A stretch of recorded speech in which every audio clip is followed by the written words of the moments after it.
돌연사의 중요한 원인인 심근경색, 조금 더 나이 들게 되면 우리가 중풍이라고 얘기하는 뇌혈관 질환, 더 나이 들게 되면 치매에 이르기까지 다 이게 넓은 의미에서 혈관 질환 또는 혈관 합병증이라고 할 수 있는데, 단지 몇 년의 문제로 끝나는 것이 아니라 짧게는 10년에서 20년, 30년까지 불행한 삶을 살 수 있기 때문에 예방 가능한 이 혈관 질환을 젊은 나이에 관리를 해야 됩니다. 그런데 현대인들이 혈관 질환이 많아지는 이유가 혈관 질환의 위험 인자에 너무 일찍 노출이 되는 거예요. 예를 들어서 심근경색 같은 경우는 제가 의과대학을 다니던 시절에는 60세 이후에 걸리는 병이었고 50대에는 드물게 오는 병이었거든요. 지금 현재는 30세 미만에서도 심근경색이 발병합니다. 비만, 고혈압, 고콜레스테롤 혈증, 이런 것들이 혈관 질환을 일으키는 중요한 요인인데, 그래서 혈관 질환에서 멀어지려면 이러한 위험인자들이 하나라도 생기면 빨리 그 위험인자를 제거하려는 노력을 해야 되겠죠. 고지혈증을 일으키는 생활 습관적인 요인이 첫 번째가 포화지방보다 더 중요한 것이 과당과 탄수화물의 과잉 섭취입니다.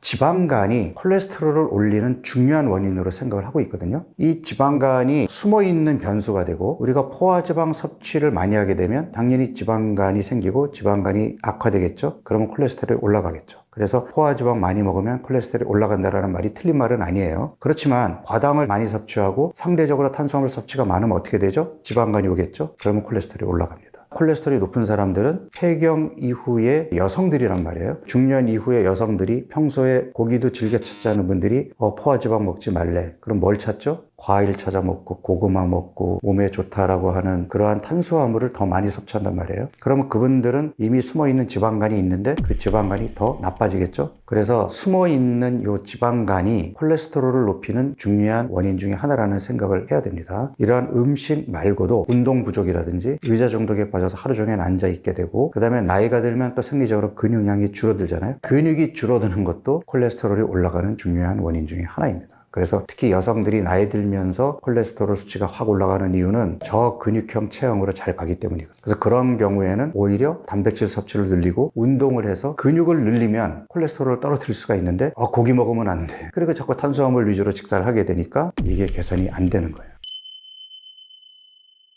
저는 이제 비만 치료를 오래 해왔으니까 실제로 제 환자들 중에서 고혈압, 고지혈증, 당뇨약을 끊게 한 환자분들이 많습니다. 그렇지만 모든 환자분들이 다 가능하다고 얘기는 안 해요. 이미 몸이 많이 망가져 있는 분들은 약의 도움을 받아가면서 건강한 몸으로 가려고 하는 노력을 하는 것이 훨씬 유리한 경우도 있어요. 그러니까 약을 무조건 끊겠다라고 생각하기보다는 약의 도움을 받되 약의 도움을 최선으로 받겠다가 목표가 돼야 되는 거예요. 근데 정말 유명하신 의사 선생님한테 약을 처방받았으니까 이 약 먹으면 난 건강해질 거야 하고 약에 의존하면서 생활 습관은 그대로 유지되면서 약만 먹었잖아요. 그러면 3개월 후에 가면 수치는 떨어져 있을지 모르나 몸은 건강해졌나요? 그 다음에 3개월 후에 가보면 혈당이 다시 올라갔는데요 하고 약의 가짓수가 늘어나거나 약 용량이 늘어나겠죠. 약으로 치료하는 게 아니에요. 약은 보조적인 도움을 받을 뿐 궁극적으로 내 몸을 바꿔서 약을 최선으로 써도 그 수치를 유지할 수 있는 몸, 그 몸을 만드셔야 되는 겁니다. 나는 고지혈증 약을 한번 끊어보고 싶어 라고 생각을 하셨다면 약을 바로 끊지 마시고 약을 드시면서 콜레스테롤 수치를 높였던 원인들을 해결하는 방법을 찾는 거죠. 지방간, 인슐린 저항성 개선해야 되고, 그 다음에 양질의 단백질을 더 챙겨 먹으면서 근력 운동이나 규칙적인 운동을 해야 되겠죠. 또 중요한 게 있어요. 숙면입니다. 그러니까 우리가 서카디안 리듬이라고 하는데, 우리 몸이 12시간은 신체 활동, 그다음에 음식을 섭취하는 시간이고, 또 나머지 12시간은 음식을 섭취하지 않으면서 휴식과 수면을 취하는 시간이거든요. 이것을 매 24시간마다 계속 우리 몸은 반복하게 되는데, 이 서카디안 리듬이 잘 유지되어야 신진대사가 건강해지고 정상으로 돌아오게 됩니다. 그래서 저는 12시간 공복을 잘 지키고, 그다음에 7시간 이상의 숙면을 가급적이면 일정한 시간에 잠자리에 들고 일정한 시간에 일어나는 이러한 수면 습관을 가져서 서카디안 리듬을 회복시켜야 된다고 얘기하거든요. 이 서카디안 리듬이 회복이 되는 것만으로도 콜레스테롤의 혈당 수치가 조절이 될 수 있습니다.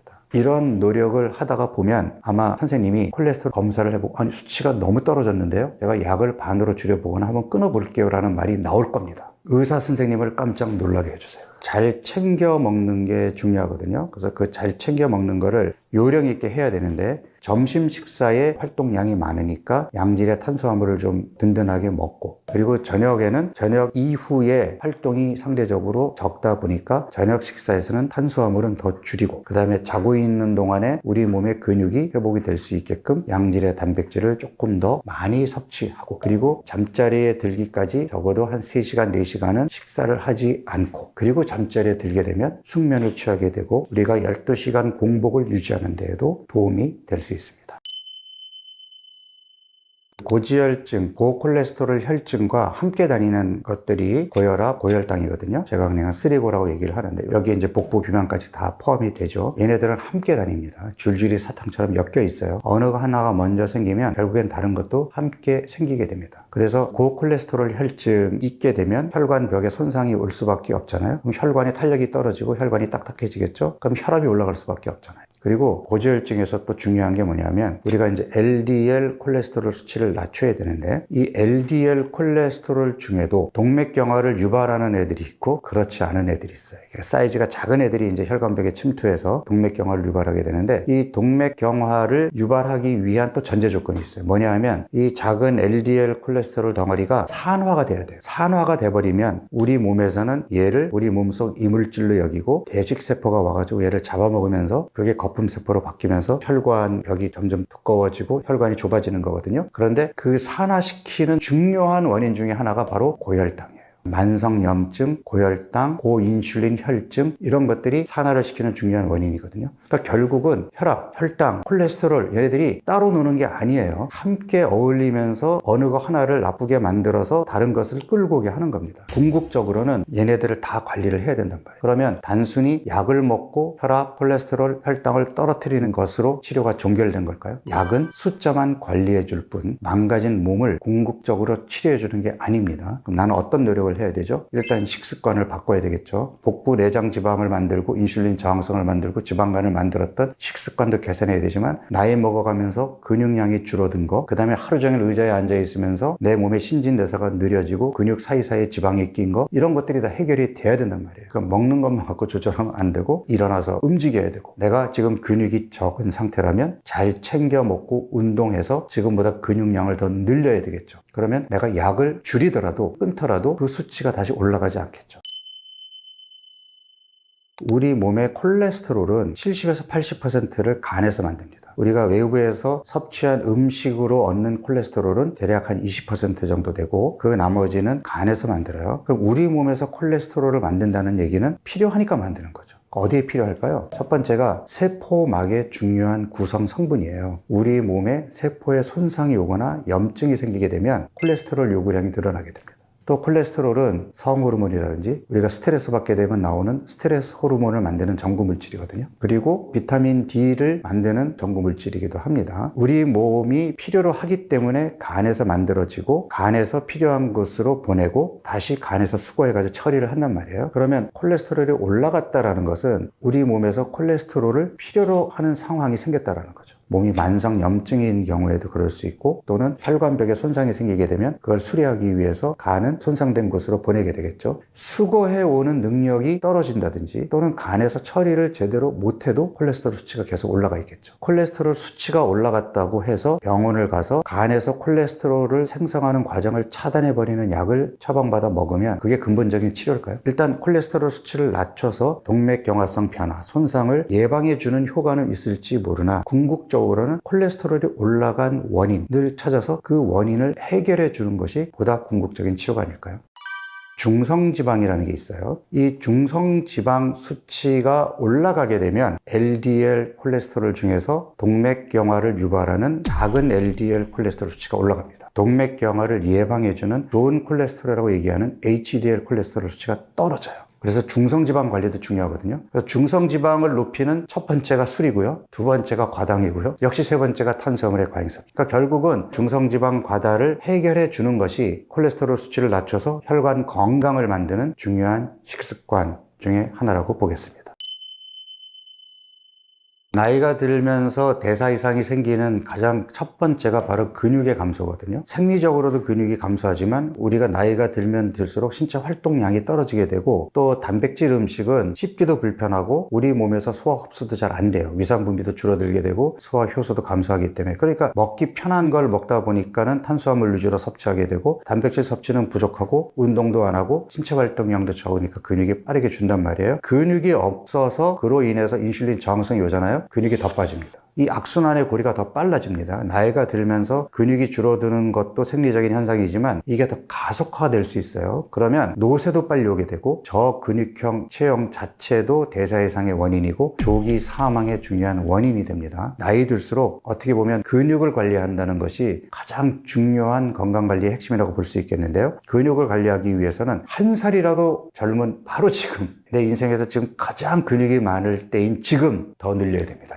여기서 더 늘리려면 어떻게 해야 되죠? 첫 번째가 잘 먹는 거예요. 좋은 탄수화물과 양질의 단백질을 잘 챙겨 먹어야 근육이 붙어요. 체중계 눈금 줄이겠다고 살 빼겠다고 적게 먹으면 운동 백날 해봐야 근육 안 붙습니다. 단백질, 탄수화물 잘 챙겨 먹으면서 근력 운동을 병행을 해주고 동영상 앉아서 보시죠. 일어나서 주변을 걸으시고 혈액순환을 다시 원활하게 만들어 놓고 다시 앉으세요. 그러니까 이런 작은 습관의 변화가 내 앞으로의 건강을 지켜주는 겁니다. 지금 내가 딱 한 가지만 하라 그러면 지금보다 근육량을 더 늘려라. 사실 비만 자체가 질병이에요. 예를 들어서 철결핍성 빈혈 병이잖아요. 철분이 부족해서 생기는 병이란 말이죠. 그런데 철결핍성 빈혈은 병이기도 하지만 하나의 증상일 수도 있는 거죠. 예를 들어서 내가 치질이 있단 말이에요. 눈에 보이지 않게 계속 실혈이 생겼다면 철결핍성 빈혈이 오겠죠. 치질을 치료해야 빈혈을 궁극적으로 해결하는 것과 마찬가지로 비만은 그 자체가 질병이고요. 질병의 위험인자이기도 합니다. 일단 배가 나오고 살이 쪘다라는 것은 앞으로 몸이 더 망가질 것을 예고하는 증상입니다. 당뇨병이라든지 심뇌혈관 질환 같은 합병증으로 이어지기도 하는데 비만은 그 자체로도 불편한 증상이 있죠. 첫 번째로는 몸이 무겁다 보니까 피로를 느끼게 되고 관절의 통증이나 심한 경우에는 관절염으로 빨리 갈 수도 있겠고요. 두 번째는 대사 이상을 초래하기 때문에 대사 질환이 나타나고 당뇨나 심혈관 질환으로 가게 되는 원인이기도 하고요. 마지막으로 정신적으로도 문제가 됩니다. 살이 찐 것 자체가 대인 기피라든지 우울감이라든지 자존감 결여 이런 것들이 있기 때문에 사람들을 만나는 것을 피하게 되고 혼자 있게 되니까 그런 스트레스 때문에 불면이나 우울감을 갖게 되고 그로 인한 과식 폭식이 이어진다 그러면 악순환이 계속되면서 몸이 더 망가지겠죠. 제가 이제 비만 치료를 한 35년간 해오다 보면은 뒤늦게 후회하시는 분들을 많이 보거든요. 처음부터 얘기를 합니다. 비만은 만성질환이고 저랑 이렇게 인연을 맺으셨는데 평생 가야 됩니다. 감기 치료하듯이 잠깐 치료하고 끝나는 것이 아니고 일상생활로 복귀했다가 다시 몸이 망가지면 또 나를 찾아와서 다시 한번 건강한 몸으로 되돌아가려는 노력을 하고 평생 반복을 해야 되는데요. 당뇨병이 심해져서 그로 인한 합병증까지 온 상태에서 뒤늦게 찾아왔다든지 심근경색 때문에 스텐트까지 받고 그때 정신 차리고 예전부터 뱃살을 빼야 된다는 말을 들었는데 차일피일 미루다가 여기까지 왔네요 하면서 후회하시는 분들을 많이 보게 되는데 그런 분들을 볼 때마다 처음에 조금 경각심을 갖고 일찍 시작했으면 이런 단계까지 오지 않을 것을 하는 안타까운 마음이 듭니다.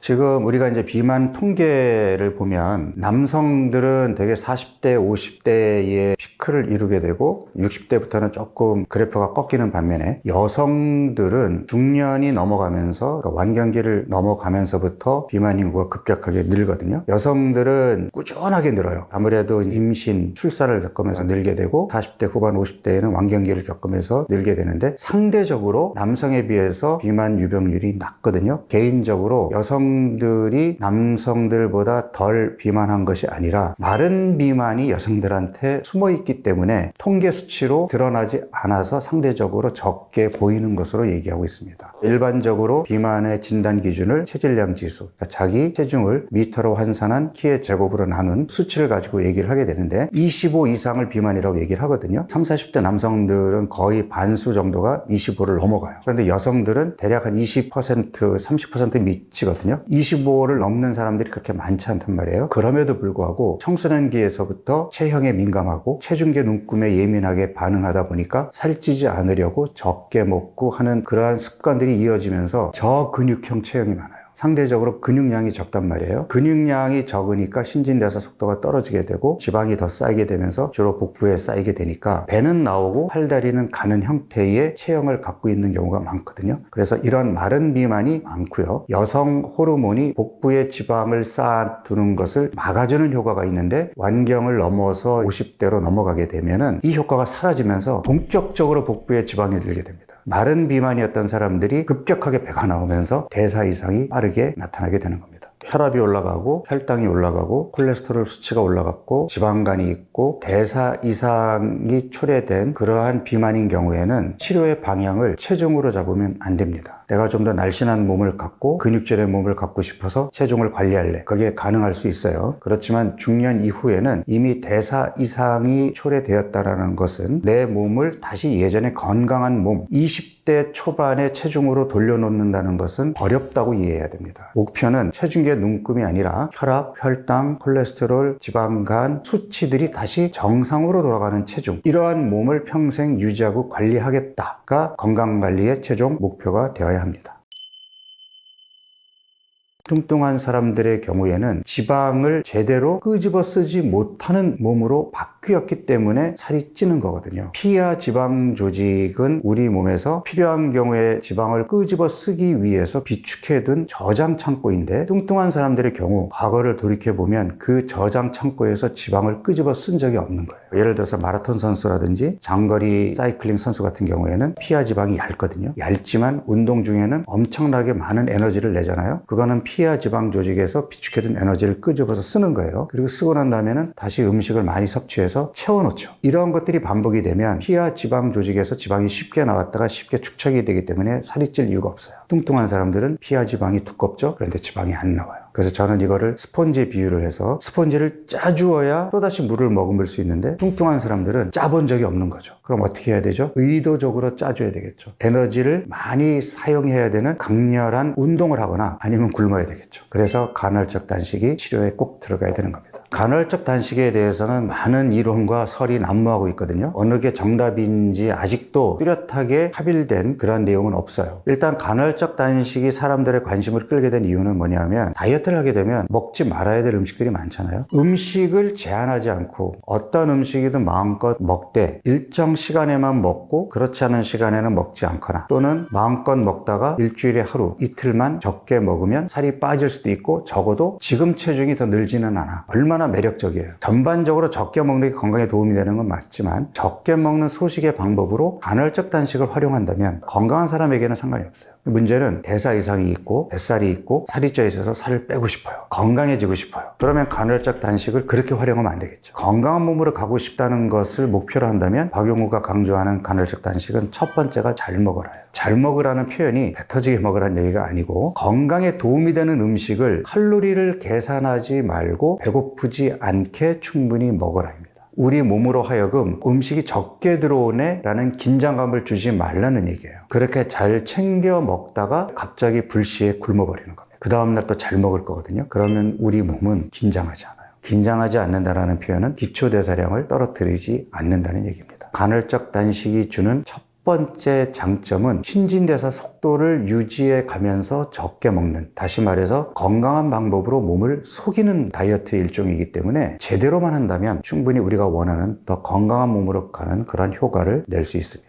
그래서 제가 강조하는 게 우리의 전통 한식입니다. 밥을 먹게 되면 반찬으로 나물 반찬도 들어오고 단백질 반찬도 들어오잖아요. 그렇게 하게 되면 식이섬유가 풍부한 채소, 양질의 단백질, 좋은 탄수화물을 섭취하면서 영양의 균형을 맞출 수 있다는 거죠. 예를 들어서 내가 밀가루 음식을 좋아한다, 면이나 빵을 먹겠다 그러면 탄수화물은 많이 들어오지만 상대적으로 채소나 단백질이 좀 부족할 수 있죠. 면이나 빵은 흰 밀가루 음식이다 보니까 우리 몸에 들어왔을 때 혈당을 빠르게 높인단 말이죠. 그래서 지방간이나 인슐린 저항성을 개선하는 데에도 도움이 되지 않습니다. 우리나라의 전통 식사가 건강식이라고 생각하는데 다만 과거에 비해서 신체 활동량이 급격하게 줄었잖아요. 농사도 안 짓고 먼 길 걸어 다니지도 않고 차를 이용하고 하루 종일 앉아서 일을 해야 되는 현대인들에게는 한 끼에 밥 한 공기는 조금 많아요. 대신에 식이섬유가 풍부한 나물 반찬, 채소 반찬을 좀 많이, 양질의 단백질을 달걀이든 생선이든 고기든 매 끼니 들어와 있으면 좋겠다라는 거죠. 거죠. 흰쌀밥보다는 현미밥이나 잡곡밥이 영양학적인 측면에는 더 도움이 될 수는 있으나 밥은 반찬이라는 친구들을 불러온단 말이죠. 잡곡밥이나 현미밥으로 3분의 2 공기 정도를 드시든지 흰쌀밥을 드시더라도 반 공기 정도만 드신다면 전혀 문제가 되지 않습니다. 아니면 거기다가 콩을 잔뜩 넣어서 콩밥으로 드시게 되면 함량은 줄이면서도 포만감을 누릴 수 있는 그러한 식단이 가능하겠죠. 저는 지금도 간헐적 단식을 하고 있습니다. 저 같은 경우에는 두 가지를 하고 있는데, 우리가 일반적으로 알고 있는 16대 8이라는 것은 16시간 공복 그리고 8시간 동안에 먹는 거잖아요. 저는 14대 10을 하고 있습니다. 14시간의 공복을 유지하고 10시간 동안 잘 먹는 패턴을 매일 유지하고 있는데, 그 10시간 동안에 몇 끼니 잘 챙겨 먹는다 하는 것이 이제 중요하고요. 그 다음에 일주일에 하루 또는 이틀을 저는 24시간 단식을 하거든요. 매일 14시간 단식을 하다가 하루나 이틀 정도는 24시간으로 늘려요. 그러면 전날 6시에 저녁 식사를 마치고 오늘 저녁 6시까지 물만 먹고 아무것도 안 먹으면 그게 24시간 단식이잖아요. 체중 감량 프로그램을 할 때에는 일주일에 이틀 24시간 간헐적 단식을 합니다. 그렇지만 지금처럼 감량 체중을 유지하는 전략으로 갈 때에는 저는 일주일에 하루 정도만 합니다.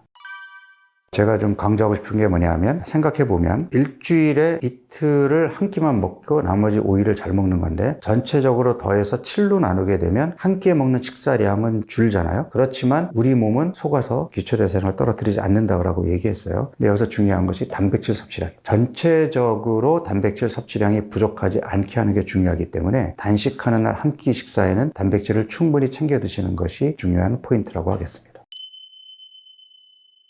비만 치료의 첫 번째가 지금 현재 섭취하고 있는 식사량을 칼로리로 계산해서 칼로리를 500 내지 1000칼로리 정도 적게 먹는 지속적인 저칼로리 다이어트 치료의 골드 스탠다드처럼 되어 있거든요. 칼로리의 개념에서 벗어나지 못한 잘못된 처방입니다. 칼로리를 생각하지 말자라는 것을 이제까지 강조해 왔는데, 칼로리라는 개념은 연구 논문을 쓸 때 객관적인 데이터가 필요하기 때문에 활용하는 자료일 뿐, 일반적으로 치료를 하는 환자들에게 그대로 적용하는 데에는 문제가 있습니다. 예를 들어서 저칼로리 식사를 하게 되면 체중의 눈금은 움직이겠죠. 그렇지만 이제까지 많은 연구 결과에서도 나왔듯이 3개월이 지나면 그 다음부터는 체중이 쉽게 떨어지지 않고 6개월이 지나가면 그때부터는 체중이 야금야금 올라가기 시작합니다. 이거는 모든 임상 연구에서 공통적으로 나타나는 현상이거든요. 이론적으로는 적게 먹으면 한없이 빠져야 될 것 같은데 왜 3개월부터는 잘 빠지지 않고 6개월부터는 거꾸로 체중이 원래 수준으로 늘어나려고 할까요? 바로 우리 몸의 적응 반응 때문인데요. 적응 반응이라는 것은 생존을 위해서 본능적으로 음식이 적게 들어왔을 때 나오는 반응입니다. 첫 번째가 안정시 대사율이라고 하는 기초대사량을 알고 있죠. 이것이 떨어지게 됩니다. 수입이 줄어들게 되니까 우리 몸은 당연히 지출을 아끼겠죠. 그리고 우리 몸은 장기적으로 생존을 하기 위해서 지방을 아끼려 됩니다. 초반에는 지방보다 근육 손실이 생겨요. 적게 먹게 되면 근육 손실을 피할 수가 없습니다. 기초대사량도 떨어져 근육도 빠져 당연히 신진대사가 느려지니까 적게 먹어도 체중이 빠지지 않겠죠. 우리 몸에서는 렙틴 호르몬 부족으로 강력한 식욕이 나타나게 됩니다. 이거는 본인의 의지력만으로 해결되는 것이 아니기 때문에 하루 이틀은 참아볼 수 있지만 결국에는 과식, 폭식으로 이어지면서 실패하게 됩니다. 또 하나, 우리가 매 끼니 적게 먹는다는 것은 우리 몸에게도 스트레스 호르몬을 자극하는 스트레스 요인이지만 정신적으로도 스트레스가 되겠죠. 하루 이틀도 아니고 매 끼니마다 생긴다면, 몇 달을 이어가게 된다면 우리 몸은 만성 스트레스에 빠지게 되겠죠. 결국 우울해지거나 불면에 시달리거나 또다시 과식, 폭식으로 가겠죠. 이론적으로는 그럴듯한 방법이나 현실로 들어오게 되면은 3개월에서 6개월까지 이어가지 못하고 중도에 포기하게 되고 요요 현상으로 인해서 처음보다 체중이 더 늘어나서 끝나게 됩니다. 그래서 지속적 저칼로리 다이어트는 100% 실패하는 방법입니다.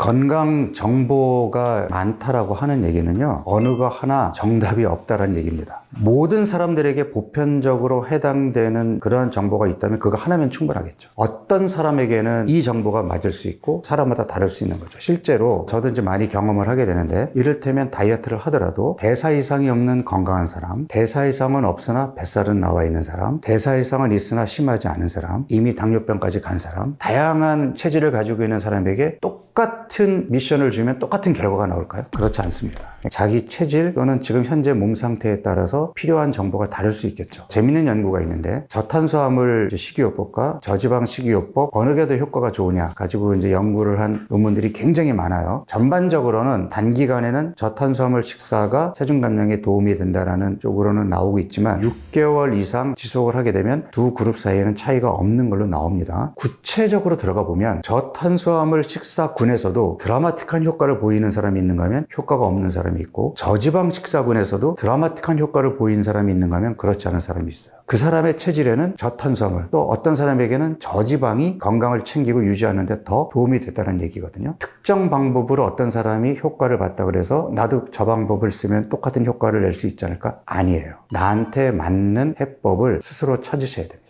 현대인들은 비만 유발 환경에 살고 있죠. 과거에 비해서 먹을거리가 넘쳐나고 있고 의자에 앉아서 하는 일들이 많다 보니까 상대적으로 신체 활동량이 많이 줄어들게 되고 의자 중독에 빠지게 되고 낮밤의 구별이 애매하다 보니까 생체 리듬이 깨지게 되고, 이러한 여러 요인들이 우리 몸에 대사 이상을 초래하는 원인으로 작용하게 됩니다. 그래서 비만 유발 환경에 있기 때문에 신경을 써서 이 환경에서 건강을 지키려는 노력을 해야 됩니다. 정신줄 놓고 있으면 나이 먹을수록 나도 모르게 내 몸이 나빠지는 것을 확인하게 되거든요. 조금이라도 배가 나오거나 살이 찌기 시작했다면 내 몸에 이상이 생겼다라는 적신호로 이해하고 바로 적극적인 건강관리에 들어가셔야 됩니다. 간은 우리 몸 신진대사의 컨트롤러입니다. 간에 기름이 끼기 시작하면 신진대사가 원활하게 일어나지 않으면서 혈당이 올라가고 콜레스테롤이 올라가는 겁니다. 계속 악순환을 거듭하면서 뱃살은 더 나오게 되고 당뇨로 이어지게 되고 심혈관 질환, 뇌혈관 질환으로 이어지기 때문에 지방간은 초기에 관리하지 않으면 큰 합병증으로 이어질 수 있습니다. 간이 회복할 수 있게끔 도와만 주더라도 지방간을 다시 건강한 간으로 바꿀 수 있습니다. 지방간을 개선하는 데 있어서 어떤 음식이 좋으냐?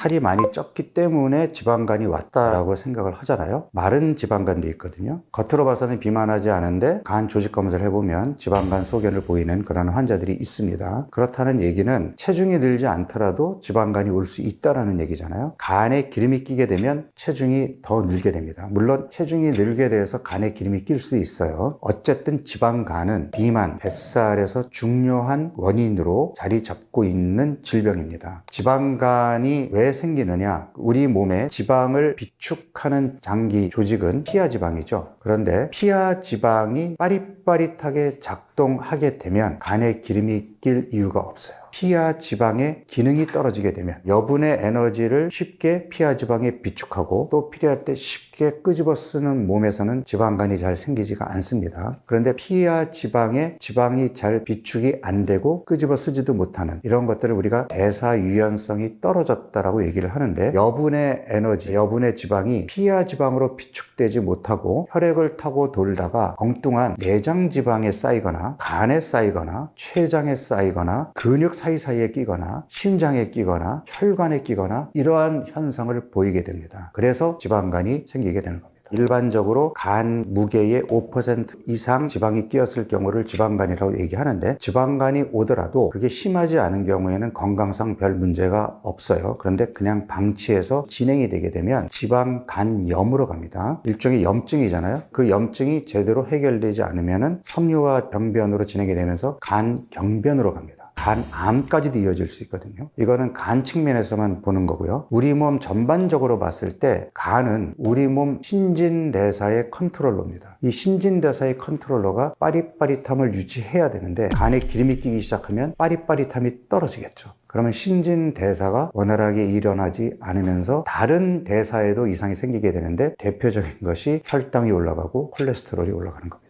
결국은 간에 지방간이 오면 인슐린 저항성이 생기게 되고, 인슐린 저항성이 생기게 되면 지방간이 더 악화되거든요. 계속 악순환을 거듭하면서 뱃살은 더 나오게 되고 혈당은 올라가서 당뇨로 이어지게 되고 콜레스테롤은 계속 높아져서 혈관의 손상, 동맥경화로 이어지게 됩니다. 당뇨병, 심혈관 질환, 뇌혈관 질환으로 이어지기 때문에 지방간은 초기에 관리하지 않으면 나중에 큰 합병증으로 이어질 수 있습니다. 간은 회복 능력, 재생 능력이 강력한 장기입니다. 실제로 우리가 간 이식을 위해서 약 70%를 떼어내 주어도 한 3개월 후에 다시 보면은 원상 모습으로 회복될 정도로 재생 능력과 회복력이 뛰어나거든요. 간이 회복할 수 있게끔 도와만 주더라도 지방간을 다시 건강한 간으로 바꿀 수 있습니다.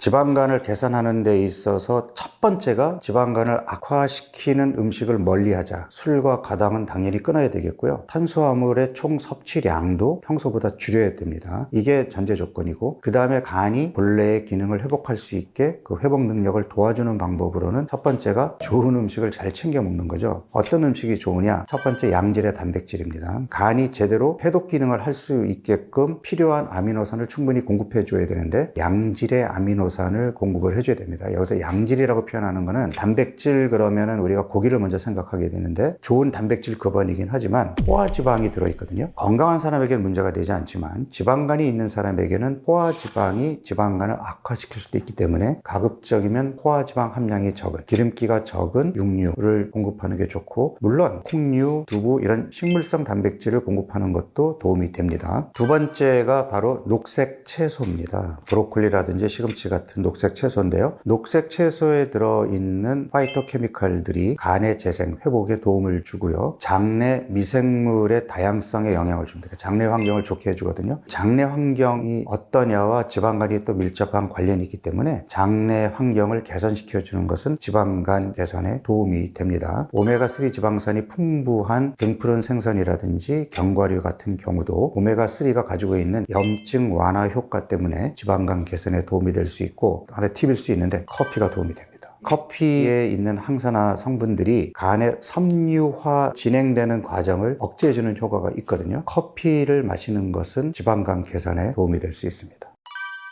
카페인의 민감성이 사람마다 다 다르기 때문에 한 잔만 마셔도 밤에 잠을 설치는 사람이 있는가 하면 하루에 5잔을 마셔도 숙면을 취하는데 전혀 영향이 없는 사람들도 있단 말이에요. 근데 커피라는 것이 카페인만 생각하지만 연구 결과에 따르면 하루에 3잔에서 5잔 정도의 커피가 그런 효과를 나타낸다라고 되어 있습니다. 물론 블랙커피죠. 커피에 센시티비티가 없는 사람들은 뭐 그렇게 드셔도 좋지만 예민한 사람들은 굳이 밤에 잠을 설쳐가면서까지 커피를 많이 드실 필요는 없겠습니다.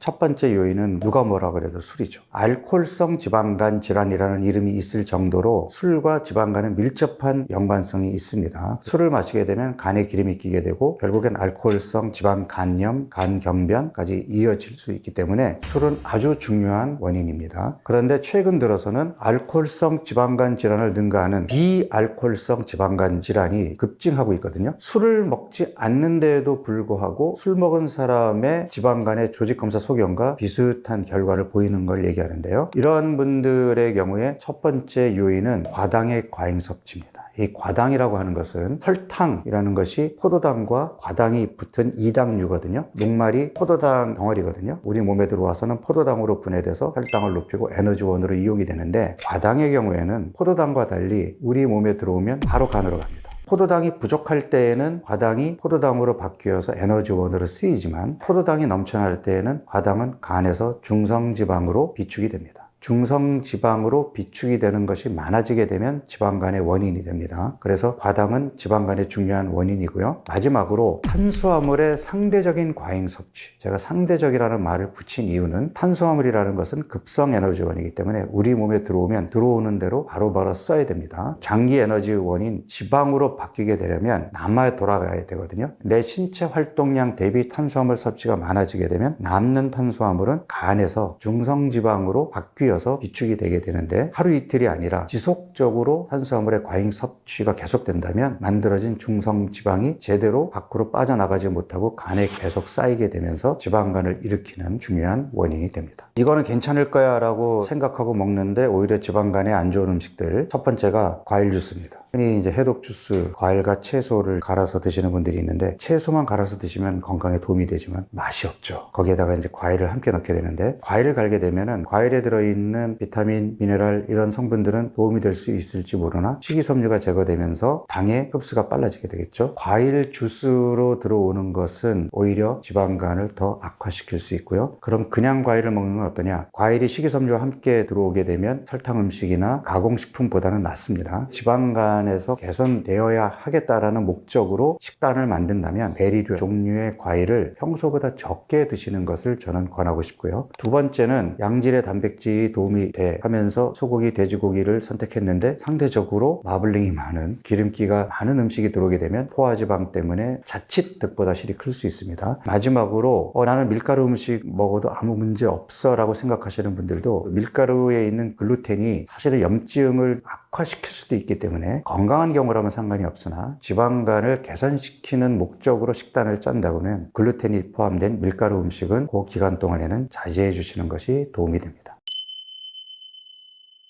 사람들이 많이 먹지도 않는데 왜 살이 찔까요? 라고 얘기하는 질문에 대해서는 많이 먹지 않는 게 맞거든요. 왜냐하면 생각을 해보세요. 우리 20대 초반에 친구들이랑 어울려서 밤늦게 나이트 다니고 새벽까지 감자탕 집에 가가지고 먹고 또 라면 끓여 먹고 자고 먹는 양이 많아서 살이 찌는 게 아니라 그때는 건강한 몸이었던 거고 몸이 바뀐 거예요. 근데 우리는 아직도 칼로리 섭취가 많았기 때문에 살찐 거 아닌가요? 아닙니다. 몸이 망가져 있는 사람들은 적게 먹어도 살찝니다. 제가 몸이 잘 붓는데 부은 몸이 살이 됐어요 라고 얘기하시는 여성분들이 있어요. 근데 이론적으로 생각해 보면 붓는다는 것은 수분이 빠져나가지 못하고 엉뚱한 곳에 체류하고 있는 게 붓는 거잖아요. 그럼 수분이 지방으로 바뀌진 않겠죠. 근데 저는 그거를 충분히 이해하는 게 뭐냐 하면 잘 붓는다는 몸은 건강한 몸이 아니거든요. 일단 잘 붓는 몸의 특징이 있어요. 첫 번째가 몸이 만성 염증 상태인 경우예요. 배가 나오고 복부 내장 지방이 있게 되면 내장 지방에서 염증을 유발하는 물질들이 분비되기 때문에 머리끝부터 발끝까지 만성 염증 상태가 되거든요. 늘 무겁죠. 또 하나는 수면의 질이 떨어져 있는 경우예요.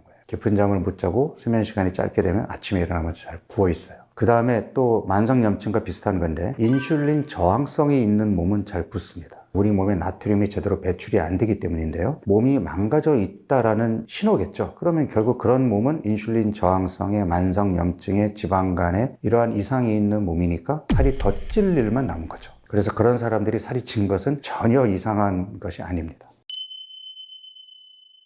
결국은 잘못된 생활 습관이 몸에 쌓이면서 내 몸에 대사 이상을 초래하게 된 건데요. 우리 몸이 건강하다면 그럼 운동 안 하고 하루 세끼 밀가루 음식을 먹는다 그래서 쉽게 배가 나오거나 살이 찌지 않습니다. 그러한 생활 습관이 지속이 된다 그러면 우리 몸은 망가지겠죠. 그 흔한 예가 직장 생활을 시작하게 되면 환경이 확 바뀌게 되죠. 앉아있는 시간이 많아지게 되고 회식이나 술자리도 많아지게 되고 밤늦게까지 일을 하거나 아침 일찍 출근해야 되면 수면 시간도 부족해지게 되고 동료들 간의 스트레스, 살이 찔 수밖에 없는 환경으로 바뀌잖아요. 이러한 환경에서 내가 내 몸이 나빠지는 걸 눈치채지 못하고 어영부영 지내다 보면 어느 순간 몸이 나빠지면서 배가 나오고 살이 찌는 현상이 나타나는 거거든요. 일단 배가 나오고 체중계의 눈금이 늘어나는 것은 내 몸의 대사 이상이 시작된 신호로 봐야 된다. 내 주변 환경을 둘러보고 조금 더 건강한 몸을 만드는 쪽으로 신경을 써야 되겠네 하는 워닝 사인으로 봐야 된다는 것이 제가 누누이 강조하는 내용입니다. 지방간에 도움이 되는 운동은 어떤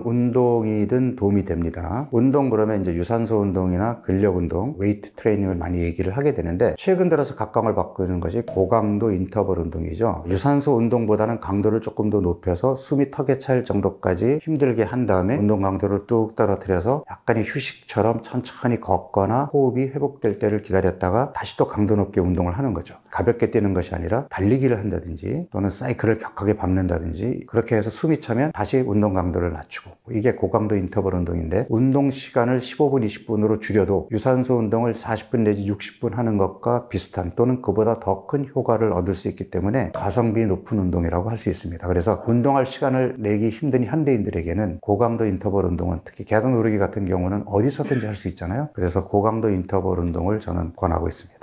자, 예를 들어서 내가 지금 지방간에서 벗어나는 방법을 얘기를 했단 말이죠. 첫 번째 중요한 게 술과 설탕을 당분간 끊으라예요. 그런데 나는 밀가루 음식 너무 좋아하고 술도 못 끊겠어요. 나는 그거 먹어가면서 간장약 먹고 지방간 치료할래요. 그러면 그 치료 기간이 얼마나 걸릴까요? 간 수치도 쉽게 떨어지지 않을 뿐더러 지방간이란 딱지를 달고 3개월, 6개월 계속 약을 먹어가면서 치료를 해야 되는데 차라리 한 달 동안 큰맘 먹고 설탕, 밀가루, 술을 딱 끊고 건강식으로 챙겨 먹으면서 하면서 간의 회복력, 재생력을 믿고 한 달 동안 건강한 삶을 산다면 빠릿빠릿한 간으로 돌아오겠죠. 그 다음에 평소보다는 좀 적게 적당히 밀가루 음식과 술을 즐기면서 생활한다면 예전의 지방간으로 쉽게 돌아가지 않으면서 삶의 질도 유지할 수 있을 텐데 여러분은 어떤 방법을 선택하시겠습니까?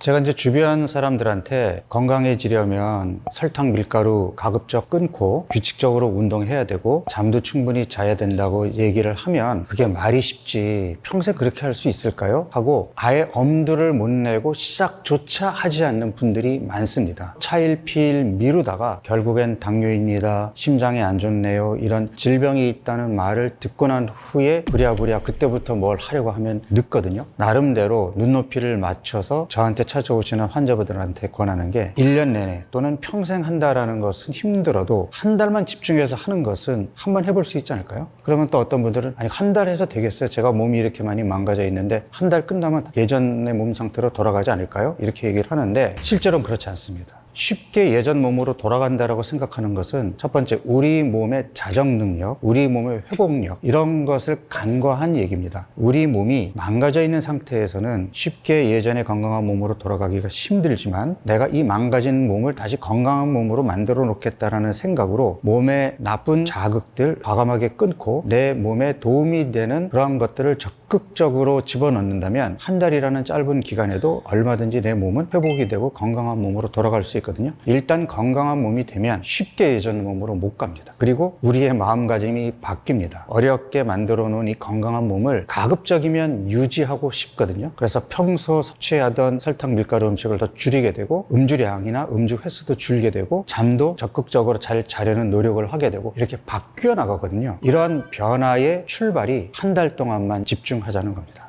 예를 들어서 나는 밀가루 음식을 너무 좋아해서 못 끊어요, 나는 청량음료를 달고 살아야 돼요 하는 사람들이 몸이 건강할 때에는 문제가 없지만 이러한 유해 음식들이 매일매일 나를 공격하게 되면 어느 순간에는 내 몸이 망가지면서 간에 기름이 끼고 인슐린 호르몬이 제대로 작동을 못하는 상태까지 오겠죠. 그러면 그때 가서 이러한 것들을 끊으려고 노력하면 지방간이나 인슐린 저항성이 개선되는데 시간이 좀 필요합니다. 그러한 상태가 됐음에도 불구하고 계속 이를 방치해 두어서 뱃살은 계속 나오고 체중은 계속 늘고 그러다가 결국은 혈압이 올라가고 혈당이 올라가고 콜레스테롤 수치가 올라가게 되면 혈관 손상, 만성 염증, 세포의 손상 이런 것들이 오게 되는데요. 그럼에도 불구하고 그냥 방치하고 있다가 약물 치료가 필요한 당뇨가 된다든지 혈관이 막혀서 심장 약을 복용하면서 치료를 해야 되는 단계까지 오면 그때는 다시 예전의 건강한 수준으로 돌아가지 못할 수도 있습니다. 제일 좋은 거는 나빠지기 전인 지금부터 적극적으로 관리해서 빨리 건강한 몸으로 돌아가는 것이 기간도 줄일 수 있고 훨씬 손쉬운 방법이거든요. 혈압이 조금 높네요, 또는 당뇨 전 단계네요, 작년보다 허리둘레가 늘고 뱃살이 나왔네요, 이런 얘기를 들을 때가 바로 건강관리를 시작해야 될 타이밍인 겁니다. 개개인의 몸 상태, 체질, 건강 상태가 다 다르기 때문에 단정적으로 4주, 한 달이면 모두 다 건강해질 수 있습니다. 이렇게 말은 못합니다. 대사 이상이 없는 건강하지만 뚱뚱한 사람도 있고 인슐린 저항성이 있으나 체중은 정상인 사람도 있고 체중이 많이 나가면서 지방간과 인슐린 저항성이 있으나 당뇨까지 가지 않은 사람이 있고 사람들이 이렇게 제각각인데 한 달만 박용호 프로그램 하면 다 건강해집니다. 이렇게는 저도 단정적으로 얘기를 못하겠죠. 하지만 내가 지금 어떤 건강 상태에 있든 한 달 동안 집중해서 내가 몸 관리를 하는데 지금보다 건강해지지 않을 수 있을까요? 많이 망가져 있다면 한 달 동안 집중해서 몸을 어느 정도 건강한 몸으로 만들어 놓고 이 몸을 유지하는 유지기 전략으로 갔다가 다시 몸을 추스려 놓으면 이렇게 단계적으로 차근차근 하게 되면 우리가 일반적으로 다이어트 해야 돼 그러면 한없이 기한을 정해놓지 않고 하게 되면 하다가 지쳐서 포기하게 되거든요. 한 달만 할 거야 라는 기간을 정해놓게 되면 그 기간 동안에 집중할 수 있고 집중하기 때문에 더 좋은 결과가 나옵니다. 그리고 몸을 바꾸는 프로그램과 바뀐 몸을 유지하는 것은 완전히 다른 개념이에요. 유지하는 건 훨씬 수월해요. 그래서 조금 수월한 유지기를 길게 가져갔다가 다시 또 한 달 프로그램을 하는 것이 현실적으로 실천 가능한 방법이라는 것이 30여 년간 제가 환자들을 대하면서 치료를 해온 결론입니다. 앞서 사람들마다 몸 상태가 다 제각기라고 말씀을 드렸는데 처음 시작할 때에 얼마나 수월하게 하는지, 그 다음에 일주가 지난 후에 결과치가 어떻게 나오는지는 사람마다 다 다릅니다. 체중이 유지부동인 사람부터 일주일 만에 5kg가 빠지는 사람도 있고, 어떤 사람은 체지방으로만 잘 빠지는데 또 어떤 사람은 수분과 근육만 빠지는 사람이 있고, 결과가 다 다르거든요. 왜 그럴까요? 몸이 많이 망가져 있을수록 체중의 변화가 적고 지방보다는 수분과 근육이 빠지는 거거든요. 그런 몸일수록 더 집중하고 더 예외 없이 실천을 해야 빨리 건강한 몸으로 갈 수 있는 겁니다. 그래서 첫 주는 내 몸이 어떤 몸인지를 확인하는 단계라고 보면 되겠습니다. 지방을 잘 쓰지 못하는 몸을 지방을 잘 쓰는 몸으로 바꾸기 위해서는 탄수화물을 줄여야 되는데, 첫 주는 의도적으로 탄수화물을 평소보다 많이 제한하게 됩니다. 첫 3일 동안은 제가 단백질 쉐이크만 먹게 하는데, 그 이유는 일종의 3일간의 짧은 단식 프로그램이라고 이해하시면 됩니다. 탄수화물이 충분히 들어오지 못하면 우리 몸은 에너지원으로 비축해 있는 지방을 끄집어 써야 되겠죠. 그런데 대사 유연성이 떨어져 있는 몸일수록 지방을 끄집어 쓰기보다는 손쉽게 근육 단백에 있는 단백질을 끄집어 와서 아미노산을 포도당으로 바꾸는 대사를 하게 됩니다. 그래서 첫 3일을 굶게 되면 대사 유연성이 떨어져 있는 사람들은 근육이 많이 빠집니다. 근육이 빠지는 것을 최소화하기 위해서 식사하는 시간 동안에 4번에 걸쳐서 소화 흡수가 잘 되고 근육을 잘 유지할 수 있는 단백의 형태로 쉐이크를 먹게 하는 겁니다. 그런데 또 하나 중요한 것이, 배고픈 거를 참게 되면 우리 몸의 신진대사가 느려지고 기초대사량이 떨어질 수 있기 때문에 배고픈 걸 참으면 안 되거든요. 그런데 쉐이크만 먹으면 조금 허전하고 배고플 수 있잖아요.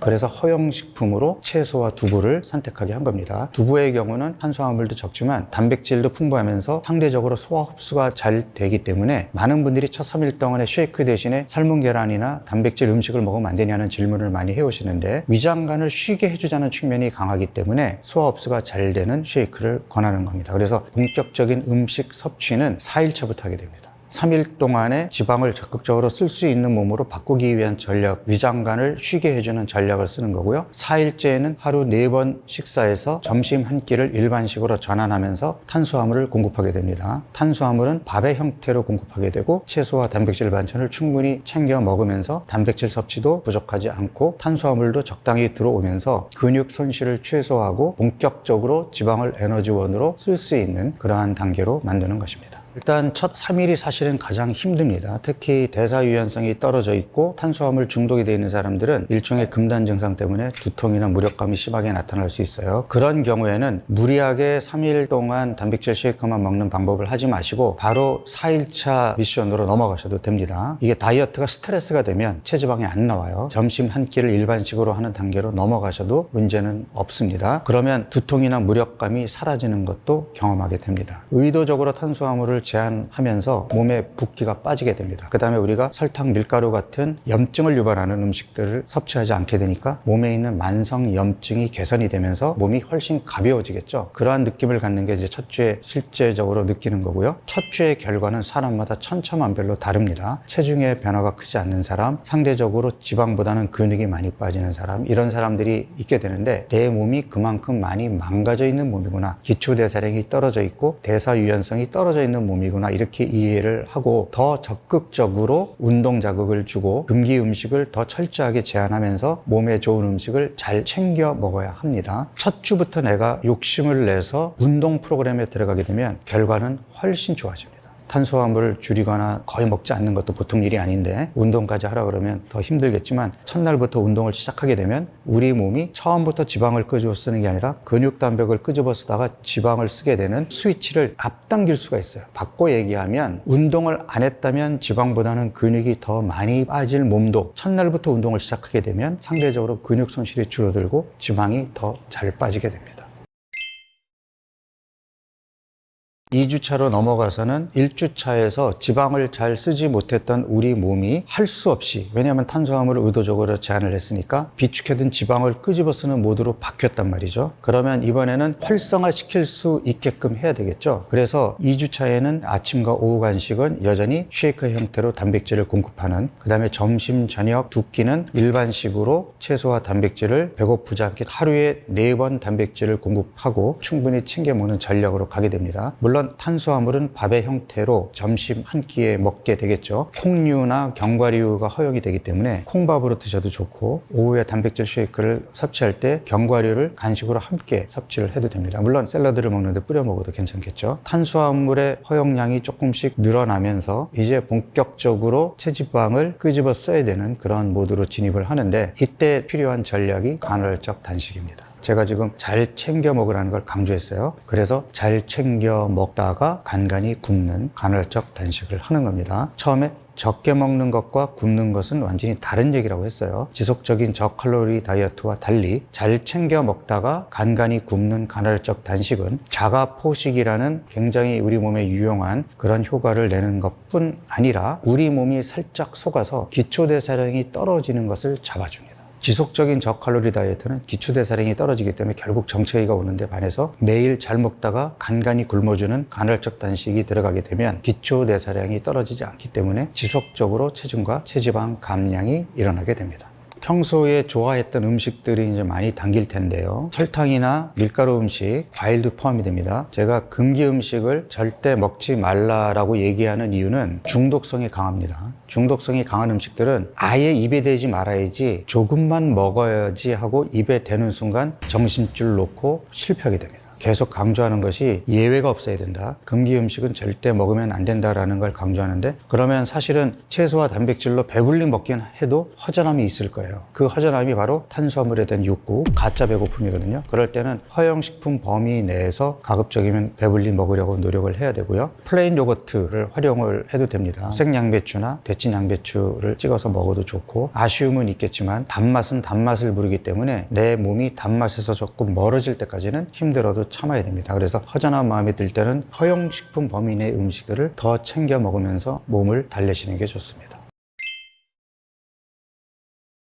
2주차까지 무사히 성공을 했다면 3주차는 내 몸의 체지방 감량을 극대화하는 시기입니다. 성공했다라는 말의 의미는 첫 주에는 지방 대신에 근육이 빠진 몸이라도 2주차에 집중해서 간헐적 단식과 규칙적인 운동을 꾸준하게 해왔다면 2주차가 끝난 다음에 체지방 검사를 해보면 근육은 회복되고 지방은 빠지는 결과를 보일 겁니다. 이게 성공이에요. 이렇게 성공했다면 3주차로 넘어가셔도 됩니다. 반대로 2주차까지 끝냈음에도 불구하고 계속 근육이 빠지는 결과가 나왔다면 성공하지 못한 거예요. 뭔가 치팅이 있었거나, 먹지 말아야 될 음식을 좀 많이 먹었다거나 운동 자극이 조금 불충분했을 수 있어요. 그러니까 몸이 아직 안 바뀌었다고 보는 거죠. 대사 유연성이 개선이 안 된 거예요. 그렇다면 3주로 가면 안 됩니다. 그런 경우에는 2주를 한 번 더 반복하셔야 돼요. 3주 차에는 24시간 간헐적 단식이 주 이틀로 늘어납니다. 연달아 하시면 안 되고, 한 번 단식을 했으면 중간 과정에서는 잘 챙겨 먹는 시간이 필요해요. 일주일에 2번 24시간 간헐적 단식을 하는 겁니다. 그리고 탄수화물의 허용량도 늘어요. 그 전에 먹지 못하게 했던 단호박이나 토마토, 과일도 블루베리 정도 베리류는 허용이 되고요. 고구마도 하루 1개 정도. 많은 분들이 질문을 했는데 왜 토마토가 첫 주부터 허용식품이 아니고 3주부터 허용식품인가, 이런 질문이 많은데요. 토마토는 건강에 도움이 되고 당 함량이 당근이나 양파보다도 적어요.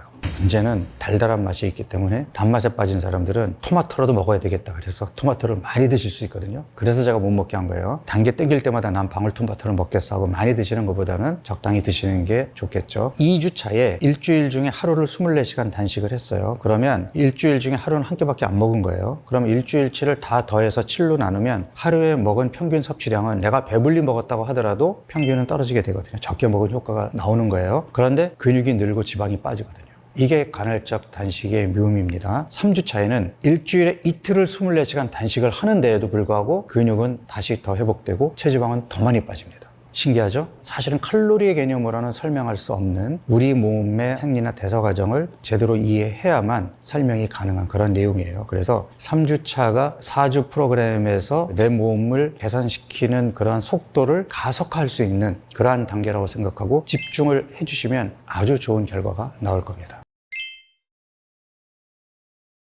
자, 이제 3주까지 무사히 마치셨으면은 한 달 남았잖아요. 만약에 3주차가 끝난 시점에서 체지방 검사를 했는데 근육량이 이 프로그램을 처음 시작했을 때보다 더 늘어난 상태라면 주 3일 24시간 단식을 해도 좋습니다. 그런데 제가 경험을 해보니까 정말 열심히 이 프로그램을 하신 분들이 아니라면 3주가 끝났을 때에도 처음 시작할 때 근육량을 회복하지 못하신 분들이 꽤 많거든요. 그래서 제가 4주 프로그램은 주 3일 단식보다는 3주차까지 성공적으로 미션을 완수한 분에 한해서 3주 미션을 한 번 더 반복하게 합니다. 물론 그 전에 근육이 회복이 안 돼서 3주차에도 2주차 미션을 반복했던 분들 중에 이제 뒤늦게 발동이 걸려서 근육이 회복이 되고 체지방이 본격적으로 빠지신 분들은 3주차로 넘어가셔도 돼요. 3주차에 빠진 근육이 계속 회복이 되면서 체지방이 잘 빠지고는 있으나 근육의 회복 수준이 처음 시작만큼 미치지 못했다면 3주차 미션을 한 번 더 하시는 것이 좋습니다. 너무 욕심내지 마시고 간헐적 단식을 무작정 많이 한다고 좋은 게 아니에요. 내 몸에 맞게끔 해야 되니까 4주차에도 3주차 미션을 그대로 이어가시는 것을 저는 권합니다. 중요한 것은 최종 결과거든요. 그렇게 해서 4주까지 마쳤을 때 제가 했던 다이어트 프로그램에서 저는 한 달 후에 이 프로그램 시작하기 전에 했던 혈압, 혈당, 콜레스테롤 같은 각종 검사 지표들을 다시 보거든요. 한 달밖에 지나지 않았으나 혈압, 혈당, 공복 인슐린, 간 기능 수치, 콜레스테롤, 중성지방 이런 수치들이 드라마틱하게 정상 수준 또는 거기에 가깝게 개선되는 것을 저는 경험을 해왔기 때문에 한 달 후에 가까운 병원에 가셔서 검사를 해보시면 훨씬 개선된 결과를 확인하실 수 있을 겁니다. 4주 프로그램을 소개를 하면서 질문을 받았는데요. 우선 첫 번째로 고지혈증 약 먹고 있는데 해도 돼요? 지금 당뇨약 먹고 있는데 해도 돼요? 그러니까 약물을 지금 복용 중인데 이 프로그램을 해도 되느냐라는 질문을 많이 받았거든요. 당뇨약을 복용 중이신 분들은 조심하셔야 돼요. 왜냐하면 의도적으로 탄수화물을 제한하는 다이어트이기 때문에 약을 복용 중에 하게 되면 저혈당에 빠질 위험이 있습니다. 그래서 하시겠다면 약을 끊으셔야 되는데 그럴 경우에는 약을 처방하신 의사 선생님하고 충분한 상의를 거치신 후에 하시는 것을 권해드립니다. 고혈압 약을 드시는 분들의 경우에는 일단 첫 주만 제대로 해도 혈압이 떨어지거든요. 붓기가 빠지기 때문에. 그렇지만 고혈압의 원인이 워낙 다양하기 때문에 살만 빠진다고 혈압이 정상으로 돌아가는 게 아니니까 고혈압의 경우에는 약은 계속 복용을 하시되 혈압이 떨어질 거예요. 혈압약을 처방해 주신 선생님한테 가셔서 매일매일 내가 집에서 측정한 혈압 수치를 선생님께 보여드리고 수치가 이렇게 떨어졌는데 약을 좀 조절해야 되지 않을까요? 하고 선생님께 여쭤보세요. 그래서 아마 선생님이 용량을 조절해 주시면 그렇게 드시면 돼요. 콜레스테롤 때문에 스타틴을 드시는 분들, 지방간 때문에 간장약을 드시는 분들은 약을 끊으셔도 됩니다. 약을 끊으신다고 해서 갑자기 무슨 일이 벌어지진 않아요. 제대로 잘 하면 지방간이나 콜레스테롤 혈증이 개선되는 결과가 나올 수도 있기 때문에 열심히 하면 내가 약을 줄이거나 끊어볼 수도 있겠네라는 좋은 결과가 나올 수 있거든요. 통풍 예방 목적으로 고요산 혈증에 대한 치료제를 드시는 분들이라면 그 약을 드시면서 해도 됩니다. 요산 수치는 낮을수록 좋기 때문에 약으로라도 요산 수치를 떨어뜨리면서 하는 것은 결과에 도움이 될 수 있습니다. 그리고 커피에 대한 질문이 많은데 처음에 이 프로그램을 시작할 때에는 4주 내내 커피를 금했어요.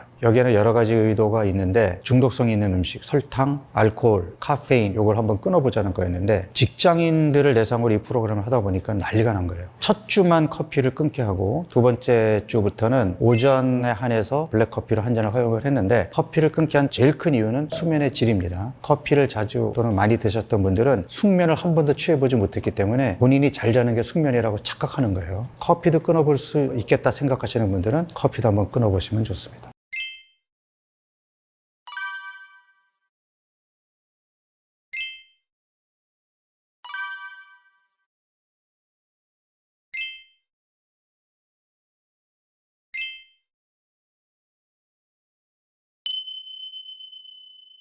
질문을 많이 받는 게 한 달만 하라고 했는데 한 달 해보니까 배도 쏙 들어가고 몸도 가벼워지고 피부 상태도 좋아지고 한 달하고 끝내기가 아까운 거예요. 더 하면 안 돼요? 이런 질문 많이 받거든요. 더 해도 됩니다. 한 달만 합시다 하는 건 사실은 미끼를 던진 거예요. 아니 내가 더 하고 싶은 열의가 있고 그만큼 충분히 의지력이 있으면 더 하면 되죠. 근데 문제는 뭐냐 하면 이게 의지력만 앞선다고 되는 것이 아니라 내 몸이 따라줘야 된단 말이에요. 의도적으로 일주일에 이틀 간헐적 단식도 하고 건강식 챙겨 먹고 운동을 하는데에도 어느 순간 더 이상의 체중의 변화가 없고 체지방도 꼼짝 꼼짝 안 하고 근육도 회복이 안 돼. 그러면 사실은 유지기로 넘어가는 것이 더 낫습니다. 유지기로 넘어가야 되는 이유는 첫 번째는 알게 모르게 내 몸의 기초대사량이 떨어진 거예요. 또 운동을 규칙적으로 열심히 한다고 했으나 몸의 기초대사량을 유지할 정도의 운동량이 아니라면 기초대사량이 떨어져 있을 수 있어요. 그러면 내가 나름대로 간헐적 단식을 하고 운동을 해도 그 효과가 극적으로 반영이 잘 안 됩니다. 그럼 그럴 때에는 여기서 더 줄여봐야 기초대사량이 더 떨어지니까 무리하게 체중을 줄이겠다는 욕심보다는 지금 체중과 체지방을 유지하겠다는 전략을 갖는 거예요. 유지기는 뭐냐 하면 잘 챙겨 먹고 많이 움직이는 거예요. 매일 아침마다 체중을 재서 먹는 건 똑같이 먹으면서 더 많이 움직이고 운동을 더 하시는 거예요. 그래야 떨어졌던 기초대사량이 올라갈 거 아니에요. 이거를 저는 몸을 추스린다고 얘기하는 거예요. 체중을 잘 유지하는 전략으로 추스리게 되면 기초대사량이 야금야금 회복이 될 거 아니에요. 추스린 몸에서 다시 시작해야 효과가 다시 드라마틱하게 나오겠지. 이미 몸도 스트레스를 받고 있고 기초대사량도 떨어지는 상태에서 나는 욕심만 앞서가지고 난 더 빼고 싶어 해가지고 해봐야 좋은 결과 안 나와요. 유지기로 넘어가는 거 아쉬워하지 마시고 금기 음식을 간간히 먹어도 되고, 왜? 이미 몸이 좋아졌기 때문에 쉽게 예전 몸으로 안 가거든요. 그렇게 하면서 잘 체중을 유지했다가 다시 몸이 추스려지면 하시면 됩니다. 아주 건강한 몸으로 회복이 됐다면 1년에 한 번만 하셔도 충분합니다. 개인적으로 1년에 한 번을 하는데 저는 1월 달에 하거든요. 1월 달이라는 그 시기가 아무래도 연말에 이제 술자리도 많고 몸이 좀 많이 축나했을 때이기도 하고, 아주 중요한 약속이 아니라면 약속은 미루고 1월 한 달 동안만큼은 내가 운동에 집중하고 7시간의 숙면을 취하고 매 끼니 건강식으로 잘 챙겨 먹고 이런 노력을 한번 해보시자는 거죠. 이 프로그램을 보는 지금 이 순간에 한 달 하셔야 되고요. 조금 아쉬웠던 분들은 내년 1월에 저하고 다시 한번 도전해 보는 겁니다.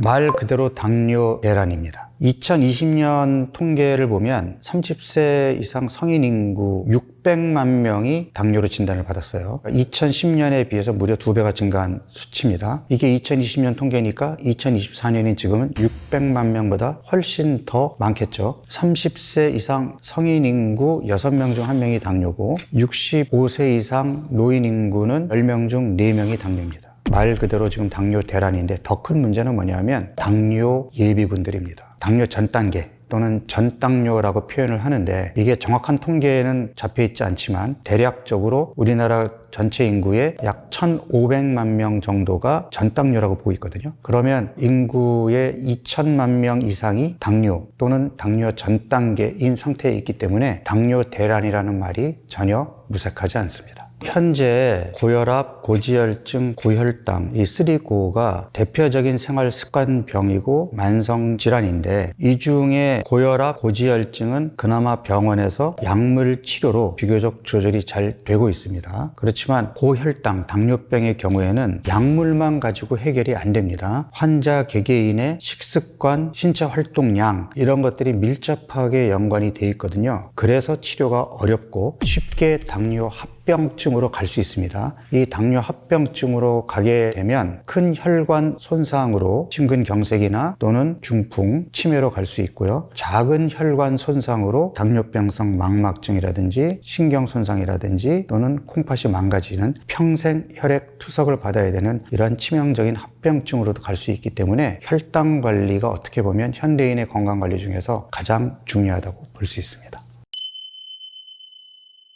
비만의 원인이 많이 먹어서가 아니라 쉬지 않고 먹어서 살이 쪘다라고 제가 계속 강조를 했단 말이죠. 생각을 해보면 1970년대에 비해서는 분명히 많이 먹는 건 맞아요. 그런데 10년 전, 20년 전이랑 비교를 해보죠. 10년 전, 20년 전보다 지금 우리가 많이 먹나요? 그러면 10년 전, 20년 전보다 우리가 더 안 움직이나요? 비만 클리닉도 훨씬 더 많이 생겼고 비만 약제들도 나와 있고 소식해야 장수한다라는 것이 일반화돼 있고 간헐적 단식하는 사람들도 많고 일일 일식하는 사람들도 많고, 이러한 환경인데도 많이 먹고 안 움직여서 살이 쪘다라는 논리가 성립이 될까요? 쉬지 않고 먹고 의자 중독에 빠져서 비만해졌다고 얘기를 했습니다. 그러면 당뇨도 사실은 비만과 밀접하게 연결이 돼 있어요. 그 뿌리가 인슐린 저항성이라는 면에서는 똑같거든요. 비만 인구가 늘어난 만큼 당뇨 인구도 늘어나는 것이 자연스럽고, 과거에 비해서 비만 인구의 발병 연령이 점점 낮아지고 있어요. 당뇨를 유발하게 하는 지방간 인슐린 저항성, 복부 내장 지방 비만 훨씬 이른 나이에 노출이 되었기 때문에 당뇨 인구가 과거에 비해서 급격하게 증가하고 있는 것입니다. 내가 쉬지 않고 먹는다라는 표현은 뭐냐면 우리 몸은 12시간 이상의 공복이 꼭 필요합니다. 공복이라는 의미는 뭐냐면 혈당을 조절하는 인슐린과 우리 몸의 소화기관이 휴식을 취하는 시기죠. 음식이 들어오지 않을 시간이 적어도 12시간 이상은 돼야 됩니다. 근데 현대인들이 야간에 실내등이 밝게 켜져 있고 밤늦게까지 일하고 또 아침 일찍 일어나서 일을 해야 되는 이러한 환경에 놓여 있다 보니 12시간 공복을 지키지 못하는 현대인들이 많아요. 밤늦게까지 음식을 먹고 아침에 일어나자마자 12시간 공복을 유지하지 못한 상태에서 아침 식사를 한단 말이죠. 우리 몸에서 휴식을 취해야 되는 대사와 관련된 조직과 장기들이 쉼없이 일을 해야 되기 때문에 쉽게 지칠 수 있는 문제가 생기고 그 대표적인 것이 바로 인슐린 호르몬입니다. 또 인슐린 호르몬은 매 끼니 식사를 할 때는 인슐린이 분비돼서 바쁘게 일을 해야 되지만 인슐린이 혈당을 떨어뜨리는 역할을 다 끝내고 혈당이 원래 수준으로 떨어지게 되면 인슐린도 휴식을 취해야 되거든요. 그게 아침과 점심 사이, 점심과 저녁 사이에 일어나게 됩니다. 그런데 현대인들은 어떻죠? 쉬지 않고 먹어요.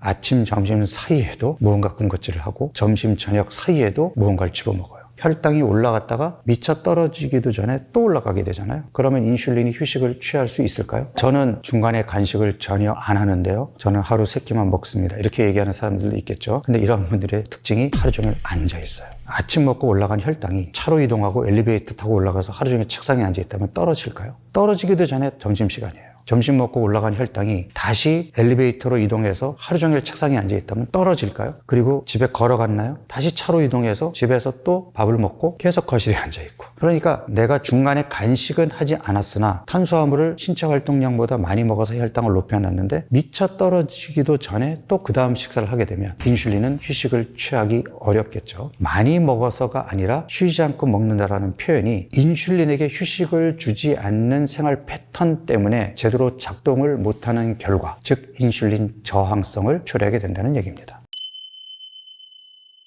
당뇨에 특히 좋은 음식이 있을까요? 어떤 음식을 먹으면 당뇨에 도움이 될까요? 이런 걸 물어보시는 분들이 많거든요. 음식은 음식일 뿐이다. 특정한 음식을 집중적으로 먹는다? 도움이 안 됩니다. 몸에 좋은 음식, 건강한 음식 챙겨 먹고 내 몸을 나쁘게 하는 음식을 최대한 피하는 이러한 식습관을 가져서 내 몸을 지금보다 건강한 몸으로 만들어 놓는 게 중요한 거지 특정 음식을 먹어서 건강해지겠다. 좋은 태도가 아닙니다. 삶은 달걀은 가성비 좋은 단백질 급원이죠. 그리고 다른 달걀 요리에 비해서 기름이 들어가는 것도 아니고 어쨌든 다른 소스 없이 양질의 단백질 급원이기 때문에 우리가 탄수화물 음식을 섭취할 때 채소와 단백질, 지방이 함께 들어오게 되면 혈당이 올라가는 속도를 완만하게 해줄 수가 있거든요. 그래서 식사를 할 때에 샐러드, 삶은 달걀 같은 단백질 음식을 같이 곁들이게 되면 혈당을 높이는 것을 잡아주는 효과가 있습니다. 샐러드와 삶은 달걀을 먼저 먹는다든지 아니면 삶은 달걀을 슬라이스로 샐러드에 얹혀서 같이 먹으면서 통곡물이나 다른 탄수화물을 먹어준다면 혈당 관리에 훨씬 도움이 되겠죠.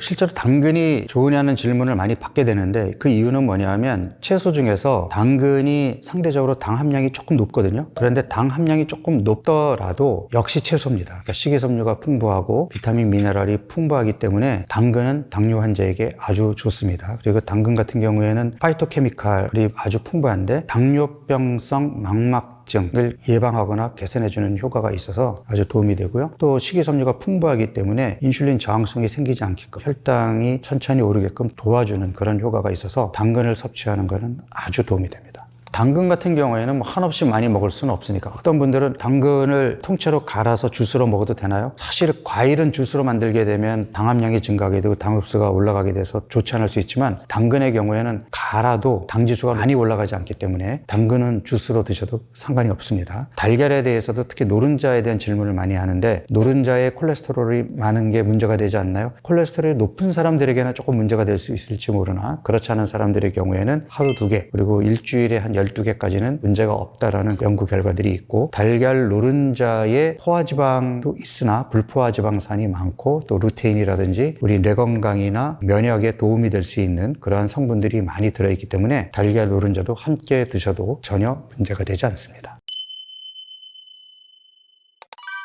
건강한 몸은 남녀노소, 동양인, 서양인을 막론하고 혈당이 안정적으로 70에서 140mg/dL 유지하고 있어야 돼요. 이게 건강한 몸이에요. 혈당을 안정적으로 이 사이에 유지하게끔 하기 위해서 우리 몸의 인슐린이 췌장에서 분비가 되는데 인슐린의 분비량은 사람마다 다 다릅니다. 그래서 건강한 사람일수록 인슐린 분비량이 적어도 안정적으로 혈당을 70에서 140 사이로 유지할 수 있어요. 그런데 우리나라 사람들은 다른 아시아 사람들과 마찬가지로 서양 사람들에 비해서 인슐린의 분비 능력이 조금 떨어집니다. 인슐린 요구량이 많아지는 자극이 오래 있게 되면 인슐린 분비 능력이 떨어지면서 분비량이 줄어들게 돼요. 그런데 일반적으로는 계속해서 달달한 걸 먹어서 혈당을 올라가게 만들면 인슐린은 안정적으로 혈당을 70에서 140 사이로 유지하기 위해서 정상보다 분비량이 늘어나게 돼요. 그런데 정상보다 분비량이 늘어나도 혈당을 70에서 140 사이로 안정적으로 조절을 못하는 단계가 오거든요. 이게 전당뇨예요. 건강한 몸은 식사를 하지 않았을 때는 공복 혈당이 100 아래를 유지하고 식사를 하더라도 식후 혈당이 140 아래를 유지하고 이게 아주 건강한 몸. 그런데 전당뇨가 생기게 되면 공복 혈당이 100이 넘어가요. 그리고 식후 혈당이 140이 넘어가요. 당뇨입니다라고 얘기할 정도의 수준까지는 안 가는 거예요. 그렇지만 이미 전당뇨는 당뇨의 시작이라고 봐야 됩니다. 진단을 받지 않았을 뿐 당뇨로 인한 손상을 일찍부터 입게 되는 거예요. 혈관 내피세포의 손상을 입게 되고 미세혈관들의 손상이 그때부터 시작이 되는 겁니다. 그런데 인슐린이 보상을 위해서 정상보다 과도하게 분비가 돼서 그럭저럭 혈당을 붙잡으려고 노력했으나 췌장의 베타세포가 더 이상의 인슐린을 이보다 더 많이는 못 만들겠어 하고 분비량을 한없이 늘리지 못할 거 아니에요. 보상을 하는데도 한계가 있을 거란 말이에요. 더 늘리지 못하고 분비량이 줄었어요. 어떤 일이 벌어질까요? 혈당 조절이 안 되겠죠. 그게 당뇨입니다. 그래서 당뇨가 처음부터 오는 게 아니라 이렇게 예고를 하는 거예요. 그래서 전당뇨 상태로 왔다면 이거는 빨간불이 켜진 겁니다. 여기서 그냥 방치해두면 당뇨로 갈 거예요. 그렇기 때문에 빨리 적극적으로 노력해서 건강한 몸으로 돌려놔야 된다. 췌장이 인슐린을 지금 과도하게 만들고는 있으나 얘가 쉴 수 있게끔 분비 능력이 남아있을 때 빨리 정상으로 돌려야 된다. 이게 전당뇨일 때 치료를 해야 당뇨로 가지 않고 정상으로 돌아올 수 있다라는 기전이라고 얘기할 수 있습니다.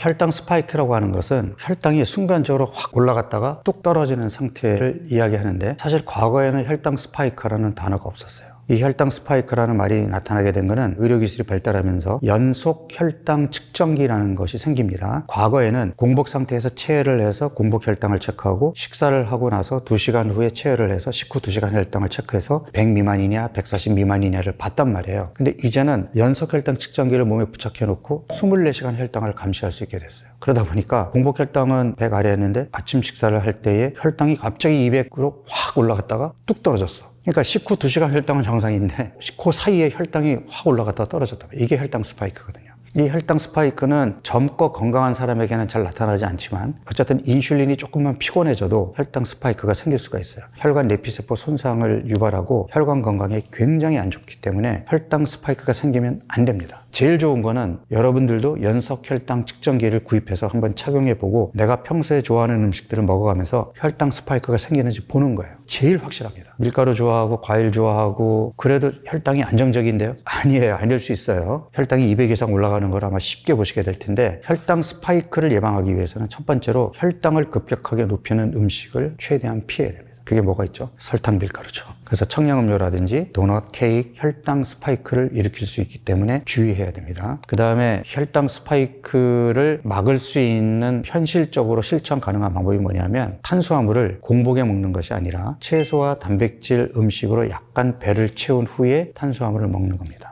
밥도 마찬가지예요. 좀 심심한 두부 반찬과 샐러드 또는 채소 반찬을 먼저 먹어서 어느 정도 배를 채운 후에 그 다음에 밥이 들어가면 밥을 먼저 먹었을 때보다 혈당이 올라가는 속도가 훨씬 줄어듭니다. 혈당이 올라가는 속도가 줄어드니 인슐린 분비량도 같이 줄겠죠. 그래서 똑같은 메뉴를 먹더라도 어떻게 먹느냐에 따라서 혈당 스파이크가 생기지 않을 수 있습니다. 그 다음에 혈당 스파이크가 생기지 않게 하는 아주 확실한 방법이 하나 있는데 탄수화물 음식을 섭취한 다음에 나가서 움직이는 거예요. 혈당을 급격하게 높일 만한 음식을 먹었다 빨리 나가서 조금 빠르게 걷고 계단 오르기 하잖아요. 혈당 스파이크 막을 수 있어요. 궁극적으로 혈당을 140 아래로 잘 유지할 수 있으면 좋잖아요. 먹고 나서 움직이면 혈당이 한없이 올라가지 않습니다. 굉장히 중요한 포인트예요. 그래서 여러분들이 몇 끼니 식사를 하고 나서 나가서 걷는 습관을 들이면 좋고요. 과일을 너무 좋아하시는 분들 제가 과일을 끊으라는 얘기는 안 할게요. 그렇지만 평소보다는 줄여야 되고 과일 섭취 전에 바로 나가서 걸으세요. 혈당 스파이크가 생기지 않도록 해야 됩니다. 당뇨 환자에게도 해당되는 거지만 특히 전당뇨라고 진단을 받으신 분께 제가 한 가지만 말씀드리면 움직여라. 지금 당장 의자에서 일어나서 걸어라 합니다. 특히 식사하고 나서 습관적으로 10분, 20분 걷는 것은 전당뇨에서 건강한 몸으로 돌아가는 데도 도움이 되고 내가 당뇨에서 멀어지는데 아주 도움이 됩니다. 움직이십시오. 갱년기는 모든 여성들이 한 번은 겪고 지나가는 문제죠. 저 같은 경우는 비만 클리닉을 하다 보니까 폐경 전후로 급격하게 살이 찐 것 때문에 저한테 찾아오시는 분들이 많습니다. 에스트로겐이라는 여성 호르몬이 분비될 때와 그 호르몬 분비가 급격하게 뚝 떨어지면서 폐경이 오는 이 시기가 완전히 다른 몸이 됩니다. 가장 큰 게 첫 번째가 여성 호르몬의 급격한 감소로 뱃살이 이제 본격적으로 늘어나는 게 첫 번째고요. 특히 내장 지방 비만이 되게 되면 이 내장 지방에서는 염증을 유발하는 물질을 분비하게 됩니다. 그러면 우리 몸은 만성 염증에 빠지게 되고 잘 붓는 몸이 되거든요. 잘 붓고 만성 염증이 있으니까 몸이 무거워서 쉽게 움직이지도 못하지만 운동을 하겠다고 나서서 조금만 무리해도 근육통이 쉽게 오고 하루 운동하고 며칠을 끙끙 앓아눕는 그러한 몸이 되거든요. 그럼 어떻게 될까요? 운동을 더 못하게 되고 신체 활동량은 더 주게 되고 복부 비만은 더 심해지는 이러한 악순환을 거듭하게 되겠죠. 그래서 악순환의 고리를 끊는 것이 꼭 필요합니다. 두 번째는 나이가 들면서 생리적으로도 성장 호르몬이나 성 호르몬이 감소하면서 근육량이 줄게 되는데 폐경기를 겪으면서 갱년기 증상으로 인해서 과거에 비해서 신체 활동량도 줄게 되고 근육량의 감소가 더 심해집니다. 기초대사량도 떨어지고 근육도 빠지고 이러다 보니까 체중이 더 쉽게 느는 몸이 되는 거죠. 그 다음에 갱년기 증상이라는 게 이제 안면 홍조라든지 발한이라든지 불면이라든지 이런 것들이 있게 되는데 안면 홍조가 심하게 되면 사람들 만나는 게 힘들어지고 야간에 땀을 많이 흘리게 되면 수면의 질도 떨어지게 되겠죠. 스트레스도 심해지고 짜증도 나고 우울해지고 그러면 달달한 걸 더 찾게 되겠죠. 이런 것들도 갱년기 이후의 여성들의 비만의 중요한 원인 중에 하나가 됩니다. 흔히들 갱년기에는 안면 홍조라든지 발한이라든지 불면이라든지 기분이 쉽게 올라가고 가라앉고 하는 이러한 증상들을 겪게 되는데 이거는 우리가 주관적으로 느끼는 증상이고요. 의학적으로 보면은 골밀도, 뼈의 밀도가 빠르게 떨어집니다. 왜냐하면 에스트로겐 호르몬이 골밀도를 또 유지해주는 그런 효과가 있는데 그 효과가 상쇄되기 때문에 골다공증으로 빠르게 진행할 수 있겠고요. 그 다음에 대사 이상이 젊었을 때에 비해서 갱년기 이후가 되면 고지혈증의 경우에도 30, 40대에는 남성들이 여성의 2배라면 50대, 60대에는 여성들이 남성의 2배가 됩니다. 고혈압, 고지혈증, 당뇨, 복부 비만 이런 것들이 남성에 비해서 훨씬 증가하게 되고 나이 들수록 심혈관 질환의 발생 위험도 남성보다 더 여성이 증가하게 되고 치매도 훨씬 더 잘 걸리게 됩니다. 이런 것들을 예방하기 위해서는 내가 지금 갱년기 증상만 집중할 것이 아니라 갱년기를 겪으면서 내 몸의 신진대사가 무너지고 있다는 것을 빨리 캐치하셔가지고 적극적으로 이를 관리하셔야 됩니다. 여성들은 체중계의 눈금에 너무 민감해요. 폐경 전후에 진짜 살 빼야지라고 생각하면서도 늘 체중계 눈금을 줄일 생각을 한단 말이죠. 내가 20대 초반에 몇 킬로였는데 내가 30대만 해도 이 체중을 유지했는데 이제는 체중계 눈금을 생각하시면 안 돼요. 내가 20대 때에 55kg, 지금 50대에 65kg가 됐다라고 치죠. 지금 50대에 65kg을 적게 먹어서 55kg으로 만들겠다? 그렇게 억지로 만들어놔도 이 55kg은 예전 20대, 30대의 55kg과 다릅니다. 체중의 눈금은 근육량, 지방량을 다 반영하기 때문에 나이가 들면서 생리적으로 근육량이 줄어들었기 때문에 지방량이 많아진 거거든요. 그래서 근육은 적고 지방은 많은데 살 빼겠다고 운동도 제대로 안 하면서 적게 먹으면 근육이 더 빠지겠죠. 억지로 체중을 맞춰 놓더라도 뱃살은 빠지지 않고 팔다리는 가늘어지고 배만 볼록 나오는 그러한 체형이 되거든요. 이게 건강에 훨씬 위험합니다. 55kg을 다시 만드는 게 중요한 것이 아니라 빠진 근육을 늘리고 내장 지방을 걷어내는 그러한 치료를 해야 되거든요. 그래서 치료의 목표는 체중계의 눈금이 아니라 망가진 혈압, 혈당, 콜레스테롤, 늘어난 허리둘레 얘네들을 가급적이면 최대한 정상으로 돌려놓는 몸, 이러한 몸 만들기에 신경을 써야지 체중계의 눈금에 집착하시면 안 됩니다. 에너지를 내는 영양소가 탄수화물, 단백질, 지방이 있는데 영양소들을 어떻게 섭취할 건가를 이제 생각을 해봐야 되겠죠. 단백질은 우리 몸의 근육을 유지하기 위해서 충분히 섭취를 해야 된다고 말씀을 드렸어요. 그런데 이 단백질이라는 영양소는 쉽게 소화, 흡수되는 영양소가 아니에요. 그래서 중요한 것이 매 끼니 단백질을 챙겨 먹는 식습관을 갖는 것이 중요해요. 그게 두부든 생선이든 달걀이든 고기든 매 끼니 챙겨 먹겠다가 머릿속에 들어 있어야 있어야 되는 중요한 개념이고요. 그 다음에 탄수화물은 급성 에너지원이기 때문에 내 몸이 얼마나 많은 활동량을 갖느냐에 따라서 결정이 됩니다. 그리고 우리 몸에서 탄수화물을 저장할 수 있는 창고는 근육과 간인데, 간은 뇌한테 안정적으로 포도당을 공급하기 위해서 탄수화물을 비축하는 것이고, 근육은 자기가 사용하기 위해서 필요한 만큼을 비축하는 거예요. 나이가 들면서 근육량이 줄었어요. 그럼 뭐죠? 탄수화물 저장 창고가 줄은 거예요. 그런데 밀가루 못 끊어요. 나는 과일을 달고 살아야 돼요. 정말로 밀가루 음식을 좋아하고 과일을 사랑한다면 근육량을 지금보다 더 늘려놔야 되고, 운동과 신체 활동량을 늘려야 내가 좋아하는 음식을 먹을 수가 있는데, 현실은 어떻죠? 근육은 더 줄어 있어요.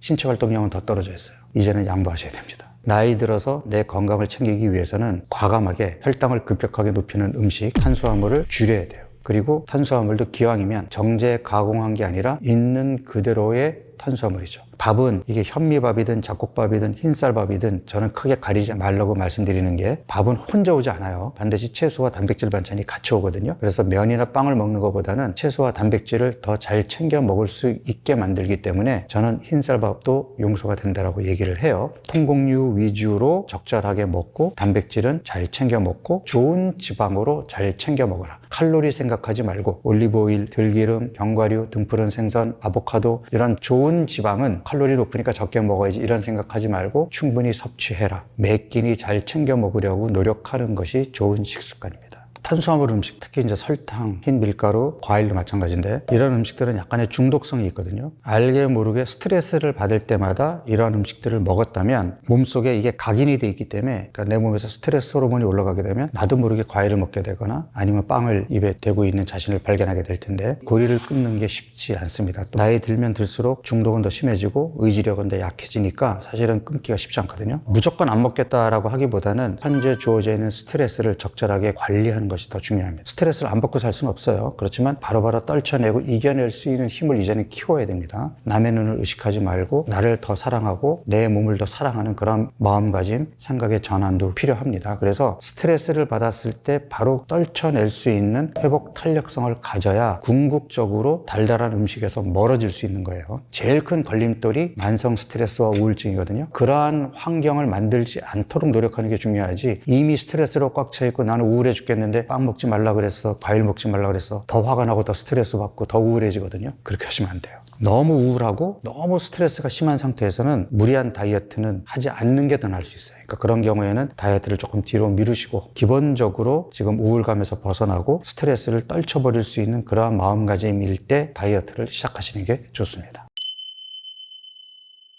이런 분들 제가 참 많이 보는데요. 특히 이게 여성들은 걷기를 운동이라고 생각하기 때문에 따로 시간 내서 저는 하루에 10,000보 걸어요 라고 얘기하시는데, 물론 좋은 습관이에요. 그런데 문제는 뭐냐면 식이 조절과 운동 딱 이 두 개만 생각하세요. 먹는 거 조절하고 그 다음에 밖에 나가서 10,000보 걸었어. 그럼 다 했다고 생각하시는 거예요. 그리고 나머지 시간은 집에서 누워있거나 거실에 앉아서 TV 보거나 계속 앉아있고 안 움직이는 거예요. 안 됩니다. 건강한 몸 만들기는 총체적이어야 돼요. 걷기도 필요하지만 일부러 시간 내서 집중적으로 10,000보를 걸을 필요는 없어요. 틈나는 대로 앉아있기보다는 서서 걷겠다라고 생각하는 마음가짐이 더 중요하고, 10,000보를 걷는 것보다 더 중요한 게 의자 중독에서 벗어나는 거예요. 어느새 1시간 넘게 의자에 앉았었어? 바로 일어나셔가지고 왔다 갔다 움직이셔서 밑에 쌓여있는 피를 다시 위로 올려놓으셔야 돼요. 혈액순환을 원활하게 하기 위해서는 꼼짝 않고 앉아있는 시간을 줄이는 것이 훨씬 더 중요합니다. 여기에 덧붙여서 7시간 이상의 숙면이에요. 내가 식이 조절도 잘하고 운동도 하고 많이 걷고 움직였어. 그런데 왜 안 빠지죠? 사실은 수면의 질이 문제인 경우도 있어요. 잘 깨고 깊은 잠 못 자고 그 다음에 7시간 이상 숙면을 취하지 못하게 되면 나름 다이어트 한다고 운동하고 잘 먹어도 근육이 잘 안 붙고 근육만 빠지는 경우도 있거든요. 총체적인 건강관리가 필요해요. 그렇기 때문에 제가 한 달 집중하자라고 계속 강조하는 게, 일상생활에서 바쁜 일정 소화해야 되고 내가 해야 될 일도 많은데 건강도 신경을 써야 된단 말이에요. 그러니까 한 달만큼은 집중해서 내가 식이 조절, 운동, 의자 중독에서 벗어나기, 7시간 숙면을 철저하게 지키고 그 다음에 그렇게 해서 건강한 몸을 만들어 놓으면 건강도 챙기고 내가 해야 되는 일도 할 수 있는 밸런스 있는 라이프 스타일을 갖지 않을까 싶습니다. 갱년기에 좋다라는 건강기능식품들이 많이 나와 있습니다. 이 식품을 먹는 사람들이 다 갱년기 증상이 완화되고 드라마틱한 결과를 보인다면 불이 튀나게 팔리지 않을까요? 산부인과에서는 호르몬 치료라든지 갱년기 치료를 할 수가 없게 되겠죠. 환자들이 다 그쪽으로 몰리게 되니까. 현실은 그렇지 않잖아요. 그러니까 실제로 그러한 식품이 있으면 그건 더 이상 식품이 아닌 거죠. 그러니까 식품은 효과보다도 안전성에 무게를 두거든요. 먹어도 안전합니다가 식품이에요. 먹어서 어떤 효과가 있습니다는 약입니다. 근데 효과가 있다라는 얘기는 부작용도 있거든요. 그래서 약사나 의사가 관리하는 겁니다. 안전합니다. 부작용이 없습니다. 효과도 없을 가능성이 많습니다. 물론 이소플라본이라든지 백수호라든지 석류 추출물이라든지 식물성 에스트로겐이라고 하는 우리 몸속 에스트로겐과 유사한 식물 성분이 들어가 있기 때문에 어떤 분들은 실제로 효과를 보기도 해요. 그렇지만 이게 일반적으로 모든 사람들에게 보편적으로 효과가 있는 게 아니기 때문에 굳이 비싼 돈을 들여서 구입해서 먹는 것이 과연 맞느냐. 저는 누가 선물해 준다면 한번 복용해 보겠지만 본인 주머니에서 돈을 쓰지는 마라 하고 말씀드리고 싶습니다. 젊은 여성들은 운동도 해보겠다 그러고 또 먹는 것에 대한 의지도 적극적으로 하려는 왜? 이 사람들은 가능성이 있다고 생각하거든요.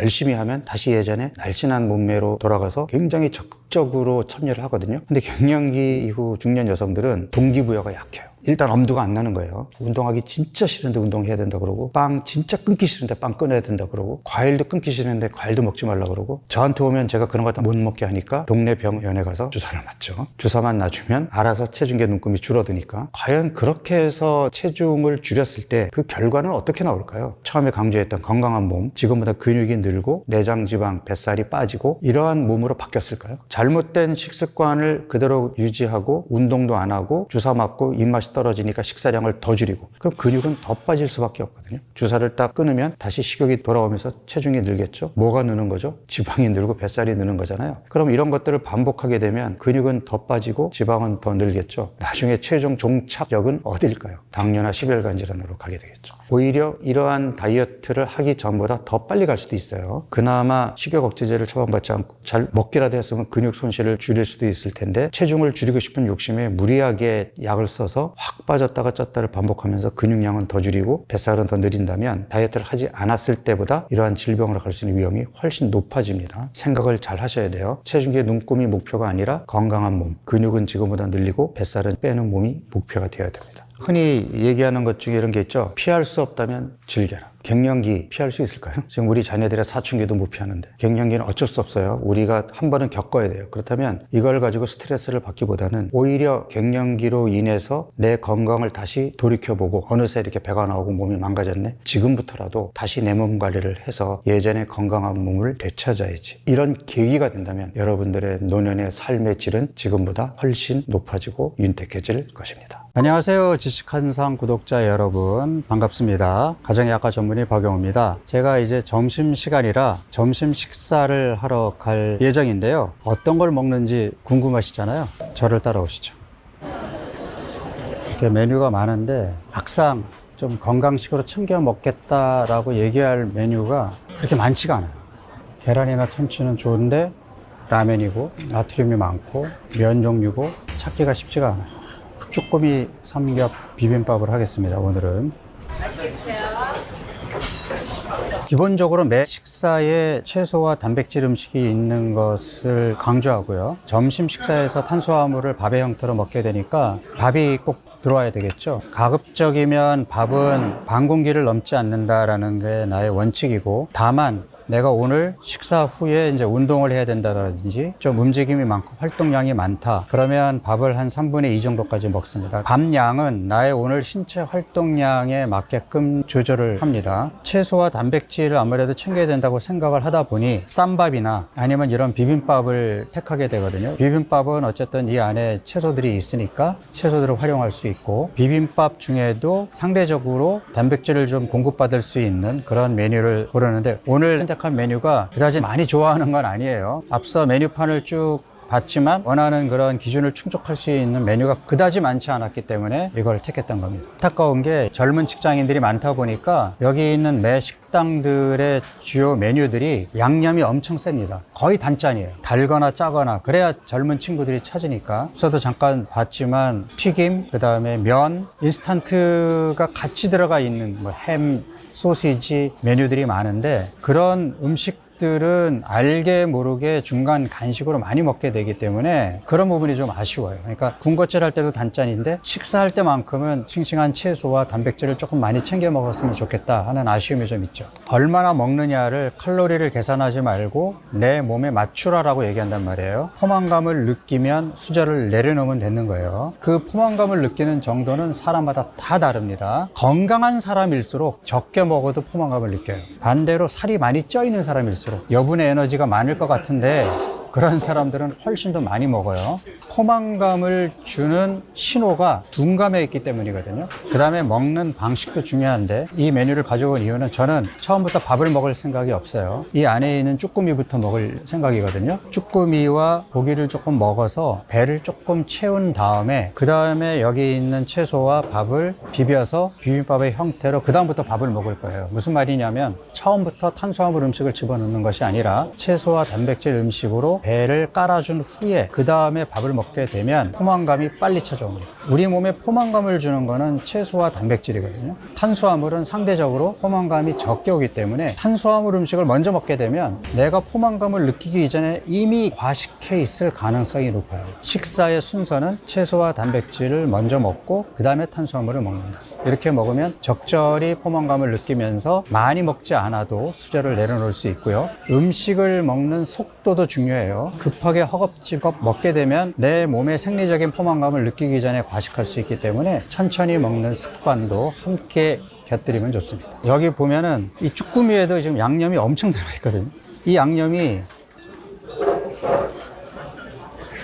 달고 짜요. 달고 짠 양념이 들어가 있는 이 쭈꾸미에다가 여기에 또 이제 초고추장까지 집어넣게 되면 이 초고추장도 생각보다 탄수화물 함량이 많거든요. 제가 좀 골라 먹을 수 있으면 이 쭈꾸미를 받을 때 양념을 좀 덜어내고 주세요 라고 얘기할 수 있으면 좋은데 이미 레디메이드로 나와 있는 거라서 어쩔 수 없이 먹지만 이런 양념도 조금 아쉽습니다.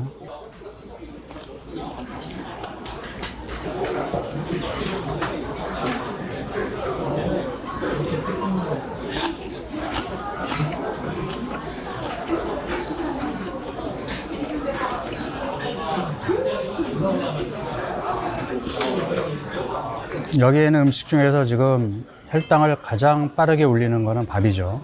더더구나 흰쌀밥이니까 혈당을 빠르게 높이겠죠. 처음부터 얘를 먹게 되면 혈당이 바로 올라가기 시작합니다. 이 위에 깔려 있는 단백질 음식들을 먼저 먹어서 배를 채우고 있어요. 밥은 반 공기 정도만 넣을 거예요. 쭈꾸미 양념이 강하기 때문에 이미 짜게 느껴져요.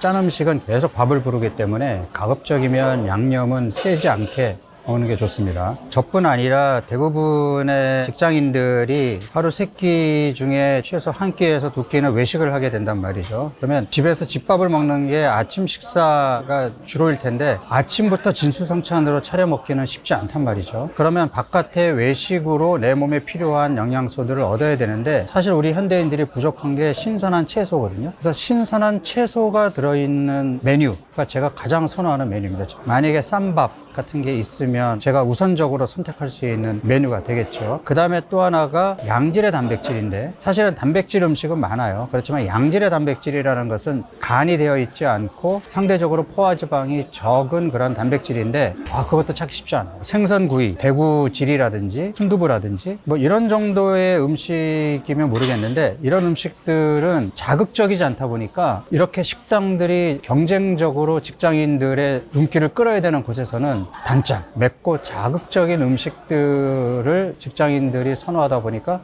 줄 수밖에 없는 거거든요. 그런 메뉴들을 찾는 소비자들이 많아야 그런 메뉴들이 등장할 텐데 우리 소비자들은 바로 입에 들어왔을 때 달고 짜고 자극적인 거를 찾다 보니 그런 음식들로 가득 차 있거든요. 이제는 건강을 생각하고 음식 본연의 맛을 찾는 식단을 찾을 때가 되었다. 그리고 우리가 바꿔야 된다. 이게 제 생각입니다. 내 하루의 활동량 에 맞춰서 탄수화물을 공급해라. 이 밥이 우리한테 메인으로 주는 탄수화물이지만 밥 이외에도 보이지 않게 들어오는 탄수화물이 꽤 있어요. 우리가 반찬으로 먹는 것들도 마찬가지고 비빔밥에 쭈꾸미에 양념으로 들어와 있는 거에도 약간의 뭐 설탕이 들어가 있을 거고, 밥의 형태로 내가 반 공기를 넘기지 않겠다라고 하면 하루에 점심 저녁을 밥을 먹는다고 해도 한 공기로 끝나잖아요. 이게 현대인들한테 맞는 밥량이 아닐까 하는 게 저의 생각이고, 올라간 혈당을 떨어뜨리는 가장 확실한 방법은 이제부터 나가서 걷는 거예요. 식사 시작 시점에서 대략 한 30분 정도 지나면 혈당이 조금씩 올라가거든요. 그 시점에서 내가 걷잖아요. 스파이크를 일으키거나 확 올라가지 않습니다. 식후 최소 10분, 조금 더 욕심을 내면 20분 정도 걷는 것은 식후 혈당 관리의 가장 확실한 방법이다 하는 것을 강조드립니다.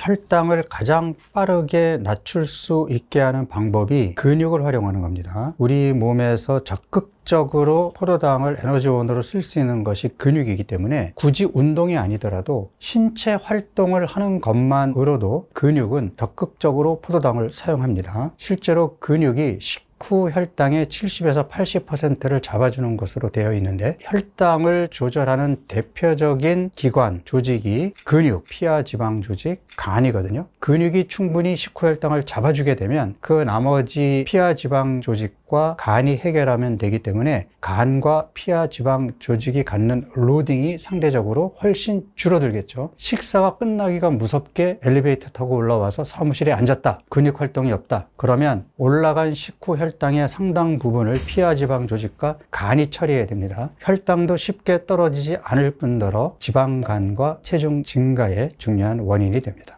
많은 분들이 식사하고 나서 바로 운동을 하게 되면 피가 소화기관 쪽으로 가서 소화를 도와야 되는데 골격근 쪽으로 몰리면서 소화에 방해를 받는 게 아닌가라는 질문을 하시는데, 맞아요. 식사하자마자 운동하면 소화에 방해를 받습니다. 복통이라든지 소화불량을 겪을 수가 있어요. 그렇지만 바쁜 직장인들이 그나마 시간 낼 수 있는 게 점심시간인데, 점심에 밥을 먹고 나서 그러면 소화를 시킬 때까지 꼼짝 않고 있어야 되느냐? 저는 그렇게 생각하지 않아요. 밥 먹고 나서 일단 가볍게 걷는 것은 식후 혈당 관리에 도움을 줍니다. 식사를 시작한 시점에서 1시간 정도 지나게 되면 이제 혈당이 피크에 오르게 되는데, 그때 운동을 하게 되면 혈당을 효과적으로 떨어뜨리는 최적의 방법이 될 수 있어요. 그래서 그 운동이 유산소 운동이었던 근력 운동이든 중요하지 않습니다. 만약에 소화에 방해를 받지 않고 내가 운동을 하겠다 그러면 식사 시작 시점에서 1시간 정도 지난 후부터 하시면 좋고, 개인적으로 저 같은 경우는 점심을 먹고 나서 한 30분 정도 후부터 걷기를 시작하고요. 그 다음에 1시간째부터 트레이너와 근력 운동을 합니다. 점심시간이 길지 않은 시간이지만 그 짧은 시간 동안을 운동으로 제가 할애를 하는데, 많은 분들이 시간이 없어서 운동을 못한다고 얘기하거든요. 아침에 바쁘게 출근해야 되고 저녁에도 약속이 많으니까요. 그러면 사실 점심시간은 일단 고정된 시간인데, 식사하고 나서 소화 안 될까 봐 운동 못한다? 핑계라고 생각을 합니다. 조금 과식을 했으면 가볍게 걷는 정도면 되고, 어느 정도 시간이 지났다면 근력 운동이나 유산소 운동을 하셔도 크게 문제가 안 됩니다. 근육의 소화를 양보하셔도 됩니다.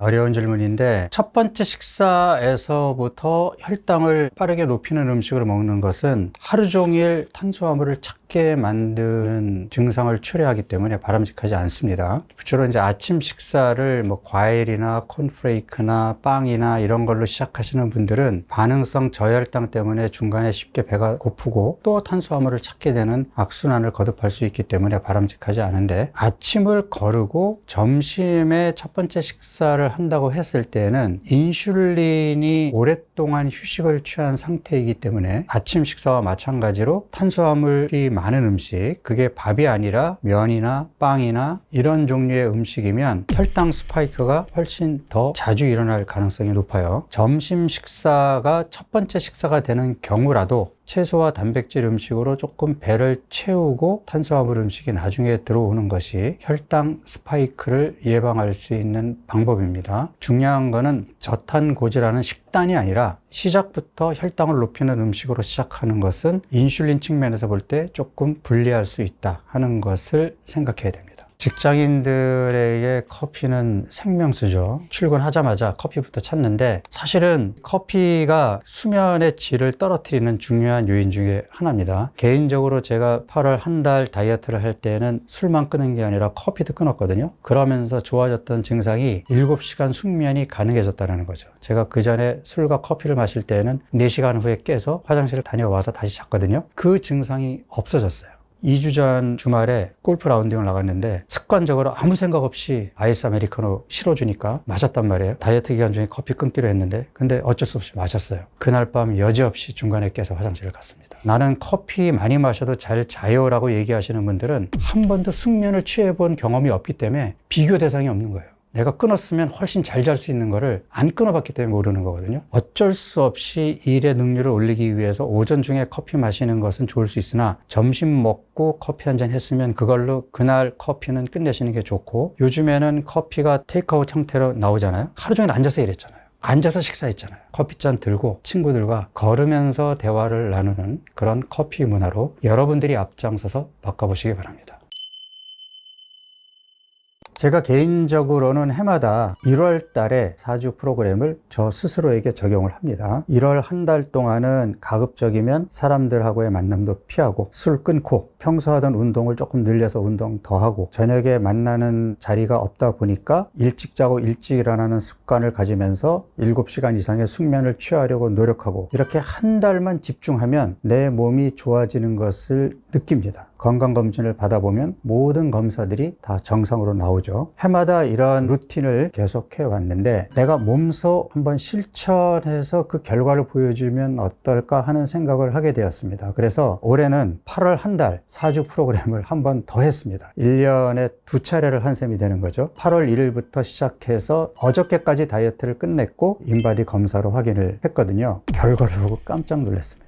왜냐하면 해마다 이 4주 루틴을 하는데 나이가 들면 들수록 근육은 잘 안 붙고 지방도 잘 안 빠지고 나이는 어쩔 수 없구나, 이런 생각을 하면서 해마다 했거든요. 지금 8월 한 달 동안 결과가 제대로만 하면 이게 나이가 중요한 게 아니구나, 정해진 대로 그 틀을 깨지 않고 정확하게 하면 누구나 좋은 결과를 얻을 수 있겠구나, 이런 생각을 스스로 하게 되었습니다. 제가 이렇게 수치를, 이게 이제 8월 1일 시작할 때, 그 다음에 이게 어저께 검사 결과거든요. 보면 체중이 6.8kg 빠졌고요. 골격근으로 0.3, 체지방으로 5.9kg이 빠졌거든요. 그러니까 한 달 동안 근손실 거의 없이 체지방으로 6kg이 빠진 건데, 골격근도 0.3kg 빠진 거 아닌가요? 실제로 체중이 줄어들게 되면 우리 몸속의 수분 양도 줄어들기 때문에 근육이 실제보다 조금 줄어들게 나옵니다. 이 정도의 결과면 근손실 없이 체지방으로만 6kg 빠졌다라고 얘기해도 무리가 없거든요. 물론 이제 비판적인 시각을 가진 사람들, 아니 이렇게 빼놓고 내일부터 다시 또 술 마시고 또 뭐 맛집 다니고 하면 다시 찌는 거 아니에요? 물론 다시 찌겠죠. 그렇지만 내가 이렇게 몸을 바꾸지 않고 이때도 열심히 술 마시고 열심히 놀고 수면 부족에 시달리고 이랬을 경우와 결과가 똑같을까요? 저는 그렇게 보지 않거든요. 계속 망가지고 있는 몸을 한 번도 쉬어주지 않고 계속 망가뜨리면 결국은 질병으로 가겠죠. 유해한 환경 속에서 내가 한 달만 건강한 몸을 만들어 놓고 여기서 다시 그 환경으로 들어간다면 계속 나빠지는 사람들에 비해서는 조금 거리를 가질 수 있지 않을까요? 어쩌다 한 달이 아니라 규칙적으로 1년에 한 달 또는 뭐 1년에 저처럼 2달을 하셔도 좋고, 이런 프로그램을 하지 않는 사람보다 점차 그 격차를 벌려 나갈 수 있지 않을까요? 한 달이라는 프로그램이 사실 길다면 길 수도 있지만 좀 더 긴 우리 남은 여생을 생각한다 그러면 굉장히 짧은 기간이죠. 매일 술과 설탕에 찌들려 있는 여러분들의 간에 언제 휴가를 주셨나요? 지금이 바로 그때입니다.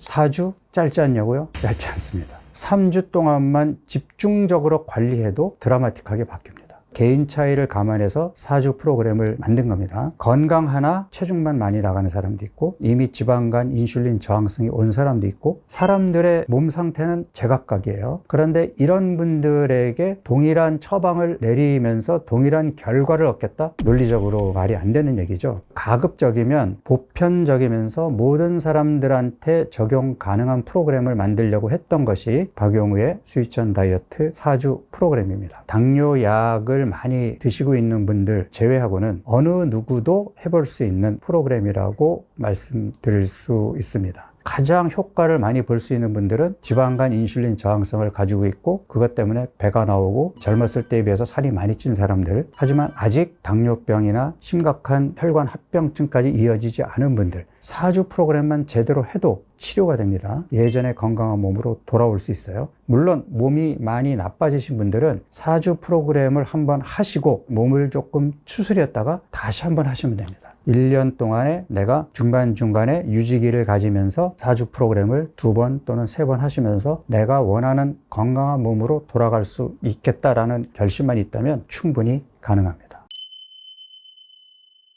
첫 주가 제일 힘든데 특히 내 몸이 지방을 잘 쓰지 못하는 몸으로 바뀐 경우, 상대적으로 탄수화물 섭취가 많았고 하루 종일 의자에 앉아 있는 사람들, 이런 사람들이 대표적인데, 이런 분들에게 지방을 끄집어 쓰는 몸을 만들기 위해서는 의도적으로 탄수화물 섭취를 제한해야 되거든요. 그런 분들의 몸은 탄수화물 섭취를 제한하게 되면 지방이 나오는 게 아니라 근육이 빠지는 문제가 생깁니다. 특히 인슐린 저항성이 강한 사람일수록 근손실이 많아요. 근데 근육이 빠지는 것은 불리하기 때문에 근손실을 최소화하기 위해서 깨어있는 시간 동안 일정 시간 간격으로 단백질을 공급한다 하는 것이 기본적인 룰입니다. 그래서 제가 단백질 쉐이크를 활용하는 것이고요. 첫 3일 동안은 단백질 쉐이크를 4번을 일정 시간에 걸쳐서 공급하면서 근손실을 최소화합니다. 근데 여기서 중요한 게 배고픈 걸 참으면 안 돼요. 그러면 몸이 기초대사량을 떨어뜨립니다. 배고프지 않게끔 허용식품을 중간중간에 배불리 먹는다. 채소, 해조류, 두부, 연두부, 플레인 요거트거든요. 제가 이렇게 얘기를 했더니 어떻게 먹죠? 이런 질문이 많이 나오더라고요. 그래서 제가 그 유튜브 채널을 또 하나 개설을 했습니다. 박용훈의 한 끼로 검색을 해보시면 특별한 메뉴를 준비했으니까 확인해 보시면 됩니다. 4일차에 접어들게 되면 본격적으로 일반식으로 한 끼가 바뀌게 되는데요. 단백질 쉐이크로만 먹게 되면 포만감을 충분히 얻기가 어렵다라는 문제도 있고, 적정량의 탄수화물이 우리 몸에 들어오지 않게 되면 근손실이 계속 이어지게 됩니다. 4일차부터는 더 이상의 근손실을 막기 위해서 의도적으로 밥의 형태로 탄수화물을 공급하는 겁니다. 그렇지만 아직까지 몸이 많이 망가져 있는 경우에는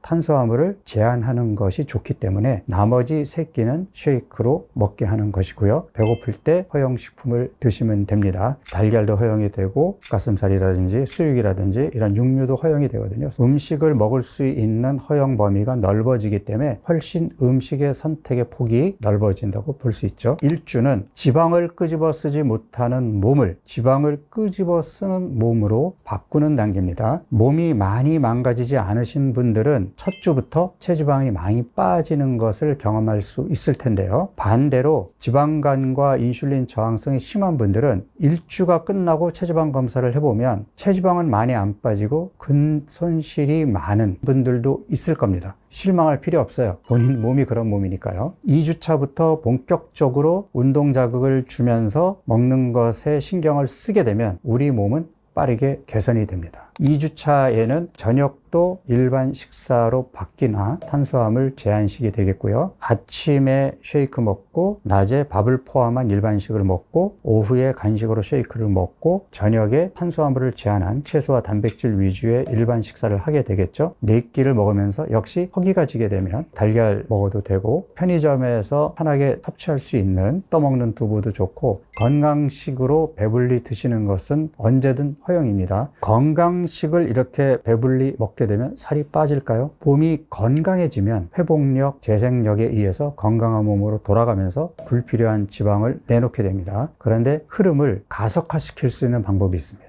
바로 간헐적 단식이죠. 지방간과 인슐린 저항성이 심한 사람들은 공복 시간을 늘려주어야 망가진 인슐린이 회복이 되고 기름이 끼어있는 간에 기름이 떨어져 나가게 됩니다. 공복 시간을 어디까지 길게 해주느냐? 가장 가성비 좋은 것이 18시간에서 24시간이거든요. 박용호 다이어트에서는 24시간의 간헐적 단식을 2주차에 주 1회 권합니다. 편안한 날짜를 선택하셔서 매일 14시간의 공복을 유지했다면 2주차에서는 하루를 24시간으로 늘리시면 되는데 처음 해보시는 분들은 아마 힘들 거예요. 왜? 굶어본 적이 없으니까. 24시간까지 버티기가 힘들면 18시간까지 한번 버텨보시고 너무 힘들다, 기운이 없고 일을 할 수가 없다, 그러면 18시간째 드셔도 됩니다. 막상 해보니까 할만한데 하는 느낌이 드셨다면 20시간, 22시간 조금씩 늘려보시고 24시간까지 늘려보시면 효과를 극대화할 수 있습니다. 2주차를 마치고 나서 이런 체지방 검사를 했을 때에 첫 주에 만약에 근육이 빠졌던 분이라면 그 빠졌던 근육이 회복이 되면서 본격적으로 체지방이 빠져야 됩니다. 만약에 첫 주에 근육만 많이 빠지고 체지방 감량이 별로 없었던 분들은 운동이라는 약을 적극적으로 활용하셔야 됩니다.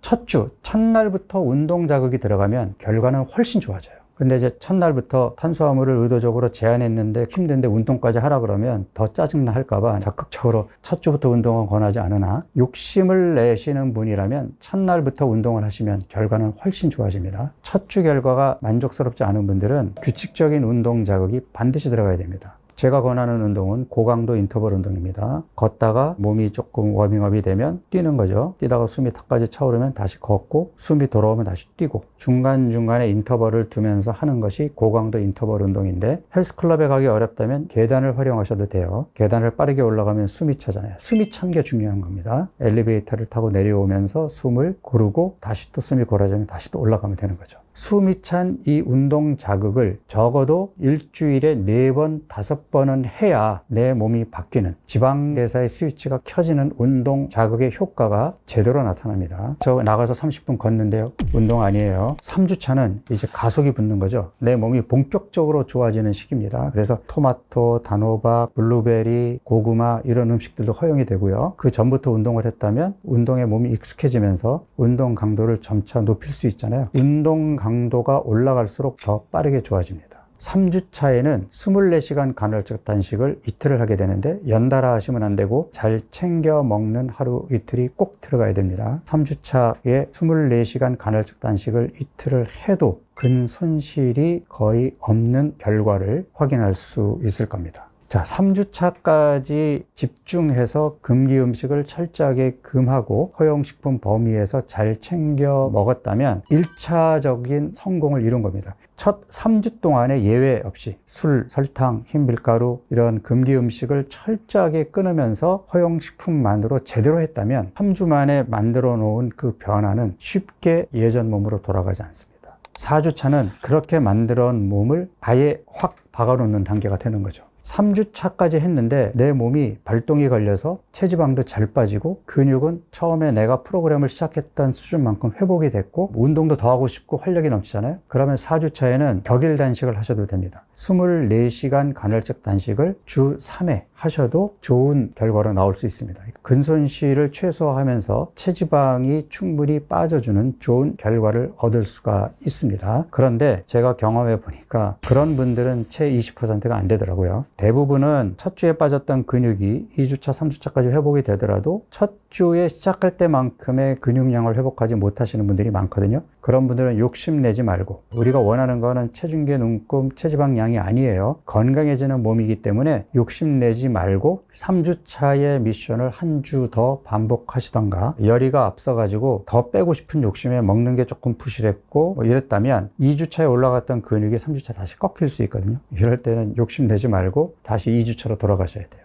최종 4주차는 3주차까지 만들어 놓은 몸을 적어도 고정시키거나 여기서 조금 더 나가겠다라는 전략으로 간다면 주 3일 단식을 할 수도 있고 주 2일 단식을 할 수도 있고 주 1일 단식을 할 수도 있습니다. 그렇게 해서 4주 프로그램이 끝나면 그 다음엔 유지기로 넘어갑니다. 만들어 놓은 내 몸을 최대한 유지해 보겠다라는 전략이죠. 체중을 빼겠다라는 전략이랑 다른 전략이다 보니까 상대적으로 쉬워요. 이때부터는 아침에 일어나서 화장실 갔다 와서 잰 체중이 내 체중이에요. 아침에 한 번만 재면 돼요. 그 체중이 어저께 잰 체중보다 조금 높았다? 오늘은 더 움직여야죠. 더 많이 걷고 빡세게 하고 지금의 체중을 유지하겠다는 전략. 그러면 유지기에는 어떻게 하느냐? 14시간 공복을 계속 유지해주고 24시간 단식을 일주일에 한 번만 해주는 것만으로도 다시 예전 체중으로 안 갑니다. 주말에 치팅데이를 넣고 참았던 음식들 드셔도 됩니다. 유지기는 떨어졌던 기초대사량을 회복시켜서 다시 4주 루틴을 해야지라고 마음먹을 때 훨씬 더 좋은 결과를 나타낼 수 있는 준비 단계라고 이해하시면 됩니다.